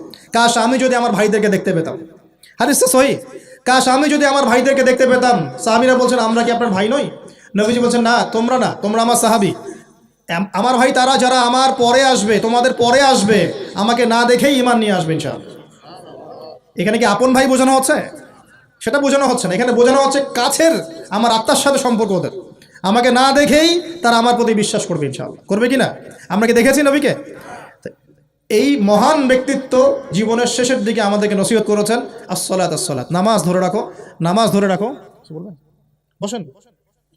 ওয়া মা মালাকাত আইমানুকুম, এবং তোমাদের অধীনস্থদের ব্যাপারে সতর্ক থাকো। অধীনস্থ মানে কি? অধীনস্থ মানে কি বলেন দেখি? আপনার স্ত্রী আপনার অধীনে থাকে, সন্তান-সন্ততি অধীনে থাকে না? থাকে। কোনো ক্ষেত্রে পিতা মাতাও কি আমাদের অধীনে থাকে না? মানে আমরা আর্ন করতে পারি, পিতামাতা আর্ন করতে পারেন, উপার্জন করতে পারে না। পিতামাতাকে চালানো লাগে না আপনাদেরকে অনেক সময়, হয় কি না? অধীনস্থ মানে আপনার আন্ডারে যে মানুষরা আছে, এই মানুষদের ব্যাপারে, তাদের হকের ব্যাপারে সতর্ক থাকবে। কে বলেছেন এটা? আচ্ছা, এখান থেকে নামাজের গুরুত্ব বুঝতে পারলাম কি? যুব সমাজের সলিউশন 1 নাম্বার, 5 ওয়াক্ত নামাজ জামাতে পড়ার চেষ্টা করবেন, আল্লাহ পাক তৌফিক ইনায়াত করুন, বলি আমিন। 2 নাম্বারটা হচ্ছে, আমার সামনে একটা কিতাব আছে, কিতাবটার নাম কি? সবাই পড়তে জানি ইনশাআল্লাহ? কারা কারা পড়তে জানেন না? অনেস্টলি হাত তোলেন দেখি। জানেন না? আপনারাই জানেন না? আচ্ছা, ঠিক আছে, বসেন, শরমের কিছু নাই। যারা জানেন না ওয়াদা করেন যে আগামী রমজান মাসে, এই রমজান মাসের মধ্যেই কোরআন তেলাওয়াত করা শিখবো ইনশাআল্লাহ। বাঙালি একটা আবেগী জাতি, ওই যে বলি ইস্যু পাগল, মাঝে মাঝে ট্রল করে আর মাঝে মাঝে আবেগে ভাসে। আমাকে বলেন দেখি, আল কোরআনের আলো ঘরে ঘরে জালো, এই স্লোগান তুললেই বাংলার জমিনে একদম ইসলাম কায়েম হয়ে যাবে? কখন ইসলাম কায়েম হবে? যখন আল কোরআনের আলো ঘরে ঘরে জ্বলবে। কখন? যখন প্রত্যেকটা ঘরে ঘরে একটা করে কোরআনওয়ালা মানুষ থাকবে। প্রত্যেক ঘরে ঘরে কি একটা করে হাফেজ আছে? তৈরি করার চ্যালেঞ্জ গ্রহণ করতে হবে। বাংলার প্রতি ঘরে ঘরে একটা করে হাফেজ তৈরি হবে ইনশাআল্লাহ। এটা করলে কি আপনাকে সরকার বাধা দিবে? আপনার নিয়াত করে যদি আপনি সন্তানকে হাফেজ বানান, কেউ বাধা দিবে? কেউ চাপ দিবে? আমরা তো চতুর মুসলিম। কেমন চতুর মুসলিম? আমরা আমাদের সন্তানদের মধ্যে যারা বেশি ট্যালেন্টেড ওদেরকে দিব আগে জেনারেল লাইনে, আর যার একটু মাথা কম তাকে আমরা পাঠাই দিই মাদ্রাসায়, পাঠাই দিয়ে যে আবাসিকে রেখে দিই, থাকতো এখানে, ওকে এখানে পিঠাই সোজা করবে। আপনাদের কি মনে হয় যে কোরআন সুন্নাহর জ্ঞানটা অর্জন করার জন্য মাথায় ঘিলুর দরকার নাই? এমনটা মনে হয়? কোরআন এবং সুন্নাহর জ্ঞান অর্জন করতে সবচেয়ে বেশি প্রজ্ঞা লাগে, সবচেয়ে বেশি মাথা কাটাতে হয়, সবচেয়ে ট্যালেন্টেড ছেলেটাকে দেওয়া লাগতো কোরআন। আমরা উল্টা চলি, এই কারণে দেখা যায় যে কোরআন সুন্নাহ হাতে নিয়েও আমরা এখন ওয়ার্ল্ড অ্যাফেয়ার্সকে ডিল করতে পারছি না, আমরা ওয়ার্ল্ডকে চ্যালেঞ্জ করতে পারছি না। কেন? আল্লাহ রাব্বুল আলামিন আমাদের সবাইকে কোরআন শেখার তৌফিক দান করুন। আল কোরআনের আলো ঘরে ঘরে জ্বলবে তখনই যখন ইনশাআল্লাহ তাআলা আপনাদের প্রত্যেকের ঘরে একটা করে কোরআনওয়ালা মানুষ তৈরি হবে। ইনশাআল্লাহ পারা যাবে তো ইনশাআল্লাহ? নাকি কোরআন সুন্নাহ খালি আলেম ওলামাদের চর্চা করেই হবে? আপনাদের পড়ারও দরকার নাই, জানারও দরকার নাই, বোঝারও দরকার নাই। কোনটা? ব্যাপারটা কি এমন? কোরআনকে শুধু আল্লাহ পাক আলেমদের জন্য পাঠিয়েছেন, নাকি শুধু মুসলিমদের জন্য পাঠিয়েছেন, না পুরো মানব জাতির জন্য? পুরো মানব জাতির জন্য আল্লাহ কোরআন পাঠিয়েছেন। ওয়াদা করা যাবে ইনশাআল্লাহ? যুব সমাজ ইনশাআল্লাহ আমরা কোরআন তেলাওয়াত তো শিখবই, অর্থ বুঝবো ইনশাআল্লাহ। রাজি আছি ইনশাআল্লাহ? এই রমজান মাসে আল কোরআন এক খতম দিবেন ইনশাআল্লাহ, প্রত্যেক দিন এক পারা করে তেলাওয়াত করার চেষ্টা করবেন, আল্লাহ তৌফিক দান করুন বলিয়া। আর যারা আমরা তেলাওয়াত করতে পারি আমরা চেষ্টা করব আলিফ লাম মিম থেকে একদম মিনাল জিন্নাতি ওয়ান নাস পর্যন্ত অর্থসহ পড়ার জন্য। পারবো তো ইনশাআল্লাহ? আল্লাহ তৌফিক দান করুন বলি আমিন। যেটা বলছিলাম, আইয়ামে জাহিলিয়াতে এই প্রবলেমসগুলো ছিল, আপনাকে আমি আস্তে আস্তে এখন মেরাজের দিকে নিয়ে যাচ্ছি। আইয়ামে জাহিলিয়াতের প্রবলেমস কি বললাম? 1 নাম্বার কি ছিল ভাই? শিরকের পাপ। 2 নাম্বার বলেন আমার সাথে, রিবা মানে সুদ। 3 নাম্বার মাদক, যেটা আমাদের সমাজে আছে কি নাই? 4 নাম্বার হচ্ছে মেয়েদের অবমাননা, মেয়ে নারী জাতিকে সেখানে খুব একটা মূল্যায়ন করা হতো না। আপনাদের কি মনে হয় এখন খুব মূল্যায়ন করা হয়? এখন খুব মূল্যায়ন করা হয় না? এখন মূল্যায়ন করা হয় ঠিকই, কিন্তু তাদের দেহটাকে কিসে মূল্যায়ন করা হয়? এই দেহটাকেই মূল্যায়ন করা হয়, তাদের ডিগনিটি, তাদের সম্মানকে মূল্যায়ন করা হচ্ছে না। আমরা কত বড় ভণ্ড দেখবেন, নারী অধিকারের কথা বলি কিন্তু পতিতালয়গুলোকে বন্ধ করি নাই। আমরা যদি সত্যি তাদেরকে ভালোবেসে থাকি, তারা যদি আমাদের সমাজের অংশ হয়, আমাদেরই কারো মা, কারো বোন, কারো আত্মীয় হয়ে থাকে, তাহলে আমরা কি আমাদের অর্থ দিয়ে তাদেরকে কর্মসংস্থানের ব্যবস্থা করে দিতে পারতাম না? কয়জন এই কাজটা করেছে? কয়জন এই কাজটা করেছে বা করার হিম্মত দেখাচ্ছে? ওদেরকে রেখেও দিবে, তাদেরকে ভোগও করবে, করে আবার ওদের অধিকারের আন্দোলনও করবে। কত বড় ভণ্ড জাতি চিন্তা করবে। আমরা একটু নিয়াত করতে পারি তো যে আমরা আমাদের অর্থ সম্পদ থেকে আমরা প্রয়োজনে আমাদের পলিটিক্যাল পাওয়ার কাজে লাগিয়ে, আমাদের এখানে যারা অনেস্ট মেম্বার, চেয়ারম্যান, এমপি সাহেব থাকবেন, তাদের পলিটিক্যাল পাওয়ারটাকে কাজে লাগিয়ে আমরা আমাদের এলাকাগুলোর মধ্যে সমস্ত অনৈতিক কাজগুলো বন্ধ করে দেবো এবং ওইকে আমরা ভালো কোনো কর্মসংস্থানের ব্যবস্থা করে দেবো। দেখবেন কোনোদিনও স্বেচ্ছায় এই পথে পা বাড়াবে না ইনশাআল্লাহ। কোনো মেয়ের কি এই কাজ করতে ভালো লাগে আপনার মনে হয়? কোনো মেয়ে চায় না যে সম্মান বিক্রি করে খেতে হবে, হয়তো পেটের দায়ে বা সামাজিক অন্ধকার জগতে পা বাড়িয়ে দালালের খপ্পরে পড়ে, বা এই যে নারী লিপসু কিছু পুরুষ মানুষের খপ্পরে পড়ে এই পথে চলে গেছে। এরা যদি আমাদের আত্মীয় হতো, আমাদের বংশের কেউ হতো, আমাদের কারো মা, কারো বোন, কারো স্ত্রী হতো, তাহলে কি আমরা সমাজে মুখ দেখাতে পারতাম? ইয়াজুজ আর মাআজুজ সারা বিশ্বে ফাসাদ সৃষ্টি করবে। সূরা কাহফ পড়ে দেখেন, ইন্না ইয়াজুজ ওয়া মাআজুজ মুফসিদুনা ফিল আরদ। ইয়াজুজ আর মাআজুজ সারা পৃথিবীতে ফাসাদ, ফিতনা ছড়াই দিবে। এরা কি সারা পৃথিবীতে ফিতনা ছড়াই দেয় নাই? আমি কিন্তু বলছি না যে এরাই ইয়াজুজ মাজুজ, আমি কিন্তু এই কথা বলি না। বলছি ইয়াজুজ মাজুজের চরিত্র এদের মধ্যে পাওয়া যায়। বিশ্বের প্রত্যেকটা জায়গায় ফাসাদ সৃষ্টি করা দিয়েছে। কখন কোন দেশকে কোন দেশের সাথে লাগাই দেওয়া যাবে, কার মধ্যে ফিকশন লাগে অস্ত্র বিক্রি করা যাবে, হ্যাঁ, কোথায় কোন খনি আছে দখল করা যাবে, কোথায় কোন মুসলিম আছে ওদেরকে বোম্বিং করা যাবে, কোথায় কারাগারে নিয়ে মুসলিমদেরকে টর্চার করা যাবে, শান্তিপূর্ণ মুসলিম কান্ট্রির মধ্যে কেমন করে জঙ্গি ইস্যু তৈরি করা যায়, সারাদিন এই ফিকির করে বেড়ায় মাথার মধ্যে। এখন সব কিছু বাদ দিয়ে এখন শিক্ষাক্ষেত্রেও মাথা ঢোকানোর চেষ্টা করছেন। তো এখন দেখেন, আমরা কি পশ্চিমাদের দাসত্ব করব? আমাদের সামনে কোরআন সুন্নাহ নাই। আমরা যদি আমাদের মেধা, আমাদের ঐক্য, আমাদের সম্পদকে কাজে লাগাতে পারি, ওরা আমাদের দাসত্ব করবে ইনশাআল্লাহ। আপনাদের কি মনে হয় এগুলো শুধু স্লোগান দিচ্ছি? 1150 বছর, 1200 বছর এই বিশ্বটাকে মুসলিমরা শাসন করেছে। ইতিহাস পড়ে দেখেন না একটু। রাসূল সাল্লাল্লাহু আলাইহি ওয়াসাল্লামের নবুয়ত থেকে নিয়ে, এই মক্কা বিজয় থেকে নিয়ে প্রায় 1100-1200 বছর এই বিশ্বটাকে শাসন করেছে মুসলিমরা। এই ইতিহাসগুলো মুসলিম যুবকদেরকে কারা শেখাবে, কারা বলবে, কে মনে করাই দিবে? বিগত 100 বছরে আজকে আমাদের এই অবস্থা হয়েছে।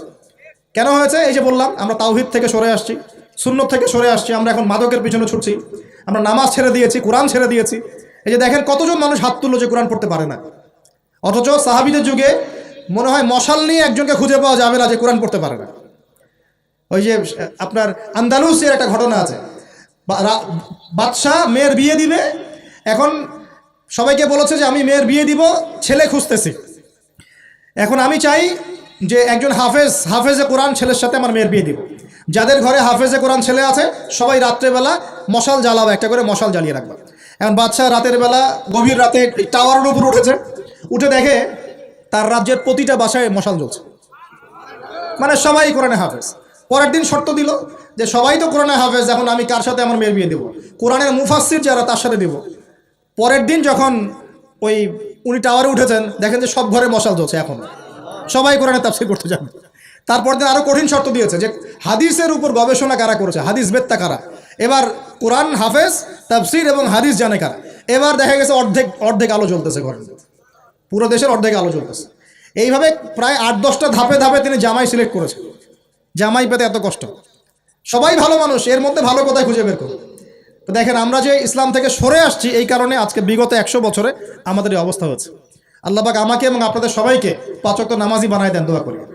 এই নবীর সুন্নতের পাবন বানিয়ে দেন, পরিপূর্ণ ইসলাম পালনের তৌফিক দান করেন, এবং পরিস্থিতি বুঝে ইসলামকে নিয়ে মধ্যম পন্থা এগিয়ে যাওয়ার তৌফিক দান করেন, এবং শৈথিল্যতাবাদীও হবেন না, চরম পন্থাও যাবেন না। এই দুটো পথই খারাপ। এগ্রেসিভলি কিছু করে কোনো লাভ নেই, আর আপোষে একটা কান্ট্রির মধ্যে, রাষ্ট্রের মধ্যে আপোষে মারামারি কাটাকাটি করে কোনো ফায়দা নেই, বরং উম্মার ঐক্যটা নষ্ট হয়ে যাবে। বরং সবার জন্য শুভ কামনা রাখবেন, সবাইকে সবার জন্য দোয়া করবেন। কারো যদি ভুল হয় সেটাকে গঠনমূলকভাবে মন থেকে মহব্বত নিয়ে ধরায় দেওয়ার চেষ্টা করতে হবে। আল্লাহ রাব্বুল আলামিন আমাদের সবার মধ্যে ঐক্য দান করুন, বলি আমিন। এইরকম সমস্যায় জর্জরিত সমাজে চারটা, আরেকটা প্রবলেম ছিল গোত্রীয় হানাহানি। 5টা প্রবলেম হচ্ছে: 1 শিরক, 2 নাম্বার মাদক, 3 নাম্বার সুদ, 4 নাম্বার মেয়েদের অবমাননা, আর 5 নাম্বার হচ্ছে আপনার গোত্রীয় হানাহানি, মানে মারামারি কাটাকাটি করতো তারা। এই প্রবলেমসগুলো কি এখনকার যুগে নাই? এখনকার বিশ্বে নাই? আচ্ছা, এরকম একটা সমাজে আমাদের নবীকে আল্লাহ পাক নবী করে পাঠালেন, বলেন সুবহানাল্লাহ। এখন ওই সমাজে থেকেও কি নবীজি পাপের সাথে যুক্ত হয়েছিলেন? তিনি এই রকম পাপে নিমজ্জিত সমাজে থেকেও কোনো পাপের সাথে যুক্ত হন নাই। এবার নবী সাল্লাল্লাহু আলাইহি ওয়াসাল্লাম প্রথম ওহী প্রাপ্ত হলেন সূরা আলাকের প্রথম 5টা আয়াত। আল্লাহ পাক বলেন, ইকরা বিসমি রাব্বিকাল্লাযী খালাক, পড়ুন আপনার রবের নামে যিনি আপনাকে সৃষ্টি করেছেন। নবীজি ওহী প্রাপ্ত হয়ে বাসায় ফিরে আসলেন। বাসায় এসে খাদিজা রাদিয়াল্লাহু আনহাকে বললেন, এই ঘটনা ঘটেছে, গুহার মধ্যে ফেরেশতা একজন এসেছিলেন, আমাকে জোরে চিপে ধরেছেন, ছেড়ে দিয়েছেন, ছেড়ে বলেছেন ইকরা, আপনি পড়ুন। আমি বলেছি মা আনা বিকারি, আমি তো পড়তে জানি না। আবার চিপে ধরেছে, আবার ছেড়ে দিয়েছে, বলছে পড়ুন। নবীজি বলছেন মা আনা বিকারি, আমি তো পড়তে জানি না। আমাদের নবীজি কিন্তু পড়তে জানতেন না। আবারও বলছেন ইকরা, পড়ুন। নবীজি বলছেন মা আনা বিকারি, আমি তো পড়তে জানি না। চতুর্থবার তিনি বলছেন ইকরা বিসমি রাব্বিকাল্লাযী খালাক, খালাকাল ইনসানা মিন আলাক, ইকরা ওয়া রাব্বুকাল আকরাম আল্লাযী আল্লামা বিল কলম আল্লামাল ইনসানা মা লাম ইয়ালাম।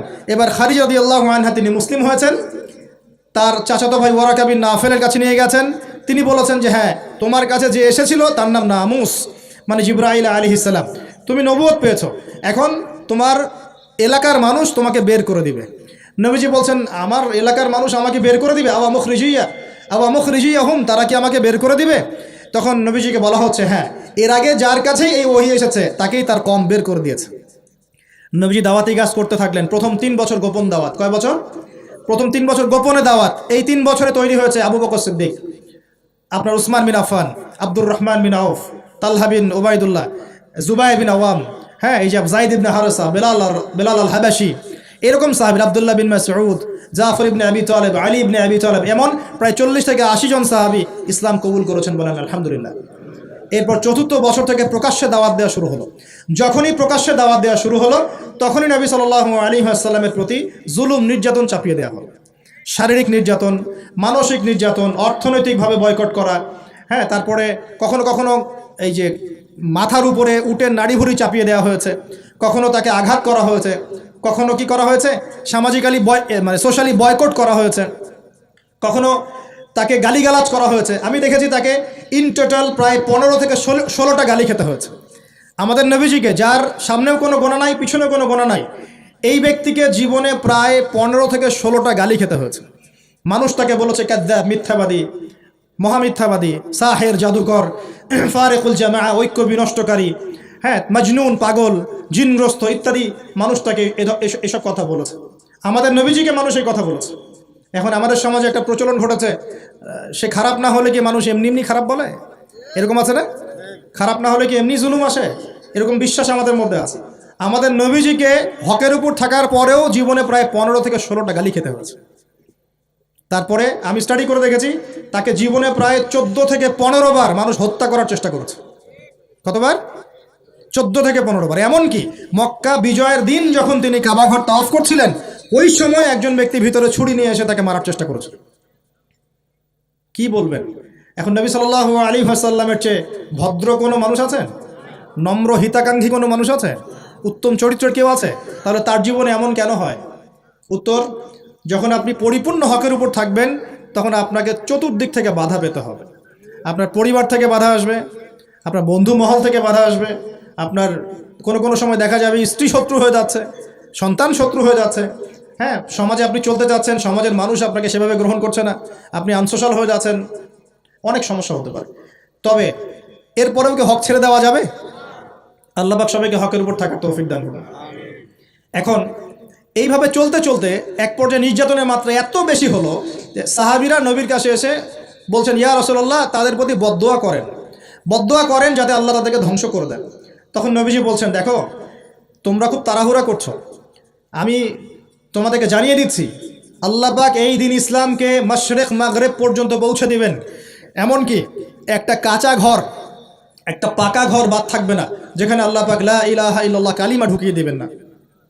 কিন্তু তোমরা খুব তাড়াহুড়া করছো। তো তখন তিনি সাহাবীদেরকে বললেন, তোমরা আবিসিনিয়ায় হিজরত করো। কোন জায়গা ভাই?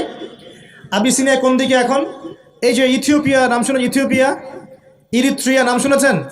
এই জায়গা ছিল আগে আবিসিনিয়া। সেখানে একজন বাদশা ছিলেন, তার নাম বাদশা নাজাশি। কি নাম? বাদশা নাজাশি। এবং তিনি কিন্তু খ্রিস্টান ছিলেন। এই সমকামীদের মতো খ্রিস্টান ছিলেন না, যারা ঈসা আলাইহিস সালামকে আল্লাহর সন্তান বলে এইরকম খ্রিস্টান ছিলেন না। তিনি একজন সৎ খ্রিস্টান ছিলেন। নবীজি নিজে বলেছেন যে বাদশা নাজাশির দরবারে তোমরা যাও, সেখানে কোনো মানুষ জুলুমের শিকার হয় না। নবী স্টেটমেন্ট দিচ্ছেন তার সম্পর্কে। এমনকি এই ব্যক্তি যখন মারা গেছেন তখন আমাদের নবী তার গায়েবানা জানাজার নামাজও পড়িয়েছেন। চিন্তা করতে পারেন? ওইখানে জাফর রাদিয়াল্লাহু আনহু সাহাবীদেরকে নিয়ে হিজরত করেছেন এবং তারা সেখানে থাকতে লাগলেন, তাদের কোনো ক্ষতি হয়নি। এরপর নবী সাল্লাল্লাহু আলাইহি ওয়াসাল্লাম তায়েফে গিয়েছেন। কোথায়? তায়েফে 3জন বড় বড় গোত্র নেতা ছিল। কয়জন ভাই? এগুলো শিখে নেন ক্লাসের মতো। একজনের নাম ছিল আব্দে ইয়ালাইল। কি নাম? আব্দে ইয়ালাইল। একজনের আব্দে মাসউদ, আর একজনের নাম হচ্ছে হাবিব বিন আমর। এই 3জন বড় বড় গোত্র নেতা ছিল। থাকে না কমিটির নেতা বড় বড়, এরকম 3টা নেতা। এরা যদি ইসলাম কবুল করতো তাহলে তায়েফবাসী সবার সাপোর্ট নবীজি পেতেন। কিন্তু এই 3জনের কেউই ইসলাম কবুল করে নাই, বরং তায়েফবাসীদের মধ্যে ছোট ছোট যুবকদেরকে লেলিয়ে দেওয়া হয়েছে নবীজিকে মারার জন্য। বলে নাউজুবিল্লাহ। তারা নির্মমভাবে আমাদের নবীকে আঘাত করেছে, পাথর দিয়ে আঘাত করেছে, এবং দাড়ি মাথা ফেটে এই দিক দিয়ে রক্ত পড়তে পড়তে পায়ের জুতা পর্যন্ত আটকে গিয়েছিল। আমাদের নবী ইসলাম এমনি এমনি আসে নাই। আমরা তো ফ্রি ইসলাম পেয়েছি, বুঝতে পারি না ইসলাম কেমনে আসছে। যদি বুঝতাম, সাহাবীরা তো দেখেছেন ইসলাম কিভাবে এসেছে, এই কারণে জীবন দিয়ে দিলেও ইসলাম থেকে সরতেন না। আমরা তো আসলে বুঝতে পারছি না ইসলাম কত কষ্ট করে এখানে আসে। এবার নবী সাল্লাল্লাহু আলাইহি ওয়াসাল্লাম একটা আঙ্গুর বাগানে বসে একটা দোয়া করেছিলেন আল্লাহর কাছে। এটাকে মাজলুমের দোয়া বলা হয়। ওই সময় জিবরাইল আলাইহিস সালাম এবং পাহাড় পর্বতের ফেরেশতা এসেছিলেন, এসে বলেছিলেন, ইয়া রাসূলুল্লাহ, খালি একবার বলেন, তাহলে এই তায়েফবাসীকে 2 পাহাড়ের মাঝখানে ফেলে পিষে দিব একেবারে। নবীজি বলছেন, বাল আরজু, বরং আমি এটা আশা করি, আইয়ুখরিজাল্লাহু মিন আসলাবিহিম কওমান, আল্লাহ পাক তাদের ঔরস থেকে এমন সম্প্রদায় নিয়ে আসুক, আল্লাযীনা ইয়া'বুদুনাল্লাহ, যারা আল্লাহর ইবাদত করবে, ওয়ালা ইউশরিকুনা বিহি শাইআ, এবং তারা আল্লাহর সাথে কাউকে শরীক করবে না। আমাদের নবী বদদোয়া না করে উল্টা দোয়া করলেন। সুবহানাল্লাহ। এই তায়েফে এখন আপনারা গিয়ে ঘুরে আসছেন না? অনেকে গেছেন হজ করতে, ওমরা করতে, ঘুরে আসছেন। ওই তায়েফ ছিল এই জায়গা। এই তায়েফবাসী প্রথমে ইসলাম কবুল করে নাই। এরপরে নবী সাল্লাল্লাহু আলাইহি ওয়াসাল্লাম কোনো রকমে মক্কা এসেছেন। আসার পরে তার যে 2জন আশ্রয়স্থল, কয়জন ভাই? একজন হচ্ছে চাচা আবু তলেব, নাম মনে আছে? সবাই নবীজির এগেনস্টে চলে, আবু তলেব তাকে প্রোটেক্ট করেন। মনে করেন যে আমাদের এলাকায় একজন এমপি সাহেব আছেন বা মেম্বার বা চেয়ারম্যান সাহেব আছেন, যিনি সবাই ইসলামের বিরোধী হলেও তিনি ইসলামের পক্ষের মানুষ। তখন ইসলামপন্থীরা সুবিধা পাবে না? একটু হলেও সুবিধা পাবে কিনা? একটু সাপোর্ট পাবে কিনা? চাচা আবু তলেব ছিলেন এমন মানুষ। সমাজের সবাই রাসূল সাল্লাল্লাহু আলাইহি ওয়াসাল্লামকে ভালো মন্দ বলছে। আবু জেহেল, আবু লাহাব, উতবা, সায়বা, এরা সবাই ভালো মন্দ বলছে, খারাপ বলছে, এবং তার বিরুদ্ধে চক্রান্ত করছে। কিন্তু আবু তলেব তাকে সাহায্য করছে। এই আবু তলেব ইন্তেকাল করলেন। ইন্না লিল্লাহি ওয়া ইন্না ইলাইহি রাজিউন। ঠিক আবু তালেব ইন্তেকাল করার 3 দিন বা 7 দিনের মধ্যেই নবী সাল্লাল্লাহু আলাইহি ওয়াসাল্লাম প্রিয়তম স্ত্রী ওই যে খাদিজা রাদিয়াল্লাহু আনহা, যিনি তার ভালোবাসা, যার প্রেম, যার মমতা, যার স্নেহ, সম্পদ সব দিয়ে নবী সাল্লাল্লাহু আলাইহি ওয়াসাল্লামকে সাপোর্ট দিয়েছেন, উনিও ইন্তেকাল করলেন। ইন্না লিল্লাহি ওয়া ইন্না ইলাইহি রাজিউন। মাত্র 3 দিন বা 7 দিনের ব্যবধানে। চিন্তা করেন তো সিচুয়েশনটা কেমন হতে পারে, কেমন লাগতে পারে তখন? একে তো সামাজিক চাপ, অর্থনৈতিক চাপ, এই কাফের মুশরিকদের চাপ, তার মধ্যে মক্কায় কোনো রকম আসলাম, তায়েফ থেকে কেবল আসা হয়েছে। আসার পরেই এই ঘটনাগুলো ঘটে গেল। প্রিয়তম স্ত্রীও চলে গেলেন, আবু তালেবও চলে গেল। আমাদের মতো কোনো যুবক হলে তো আত্মহত্যা করে ফেলত। এই যুব সমাজ 80 না পাইলে ম্যাথে আত্মহত্যা করে। তোমরা শিখো নবী সাল্লাল্লাহু আলাইহি ওয়াসাল্লামের মানসিক ক্ষমতা কত বেশি ছিল, তার মানসিক স্ট্রেংথ কত কত কত ডেপথ ছিল, তার মাথার মধ্যে মানসিক ক্ষমতা কত বেশি ছিল। তিনি চ্যালেঞ্জ ফেস করতে পারতেন। শক্ত মানুষ ছিলেন, হাতটা ছিল নরম তুলতুলা। নবীজির হাত ছিল নরম তুলতুলা, একদম নরম। সাহাবীরা বলেছেন মুসাফা করলে মনে হতো একদম রেশমের মতো তুলতুলা নরম হাত। কিন্তু সেই হাতে যখন তিনি তরোয়াল ধরতেন শক্ত হয়ে যেত। কথা বুঝতে পারছেন না মনে হয়? নরম হাতের অধিকারী, কিন্তু ভিতরের কলব ইমান একদম চট্টানের মতো, পাহাড়ের মতো শক্ত। মানসিক ক্ষমতা পাহাড়ের মতো শক্ত। প্রথম কথা, 5 ওয়াক্ত নামাজ হাদিয়া এসেছে, ছাড়বো কি ইনশাআল্লাহ? আল্লাহ পাক সবাইকে 5 ওয়াক্ত নামাজ পড়ার তৌফিক এনায়েত করুন, বলি আমিন। 2 নাম্বার, সূরা বাকারার যে শেষের আয়াতগুলো সেগুলো আমল করবো তো ইনশাআল্লাহ? আল্লাহ তৌফিক এনায়েত করুন, বলি আমিন। তৃতীয়ত হচ্ছে শিরকের পাপে লিপ্ত না হলেই জান্নাতে যাবো ইনশাআল্লাহ। শিরকের পাপে লিপ্ত হবেন কখনো? আল্লাহ পাক শিরক কি কেন বোঝার তৌফিক দান করুন, শিরক মুক্ত আমল করার তৌফিক দান করুন। যে শাস্তিগুলো দেখে এসেছেন নবী সাল্লাল্লাহু আলাইহি ওয়াসাল্লাম, আমাদের মা বোনদেরকে কি বেপরদায় রাখবো? ফ্যামিলিস্ট রেভলিউশনে ধোকায় পড়বো? আমরা কি জান্নাতে যাওয়ার জন্য একটু কষ্ট করতে পারবো না ইনশাআল্লাহ? আর জাহান্নাম ঘেরা আছে প্রবৃত্তি দিয়ে, প্রবৃত্তির দাসত্ব করব? সুদ কি খাবো? আমরা কি এতিমের মাল ভক্ষণ করব? জেনার পাপে লিপ্ত হব? আমরা কি সুদের পাপে লিপ্ত হব? আমরা কি মৃত ভাইয়ের গোশত খাওয়ার পাপ করব? আমরা কি এমন বক্তা হব যে কথা বলে কিন্তু আমল করে না? আমরা কি দায়িত্ব পালন করতে পারি না, এমন দায়িত্ব ঘাড়ে নিব? আল্লাহ পাক আমাদেরকে সবাইকে মেরাজের রাতে নবী সাল্লাল্লাহু আলাইহি ওয়াসাল্লাম যে মর্মান্তিক আযাব গজবগুলো দেখে এসেছেন, এগুলো চেনার, বোঝার এবং এগুলো থেকে দূরে থাকার তৌফিক দান করুন, বলি আমিন। এই পাপগুলো থেকে আমাদের সবাইকে দূরে থাকার তৌফিক দান করুন, বলি আমিন। এবং নবী সাল্লাল্লাহু আলাইহি ওয়াসাল্লাম যে 3টা স্পেশাল হাদিয়া নিয়ে এসেছেন, এই 3টা দাঁতের মারি দিয়ে আঁকড়ে ধরার তৌফিক দান করুন, বলি আমিন। আকুলু কাওলি হাযা আস্তাগফিরুল্লাহ লি ওয়া লাকুম ওয়া লিসাইল মুসলিমিন। বারাকাল্লাহু লানা ওয়া লাকুম বিল আয়াতিল হাকিম। ইন্নাহু তাআলা জাওয়াদুন কারীম বার রাউফুর রহিম।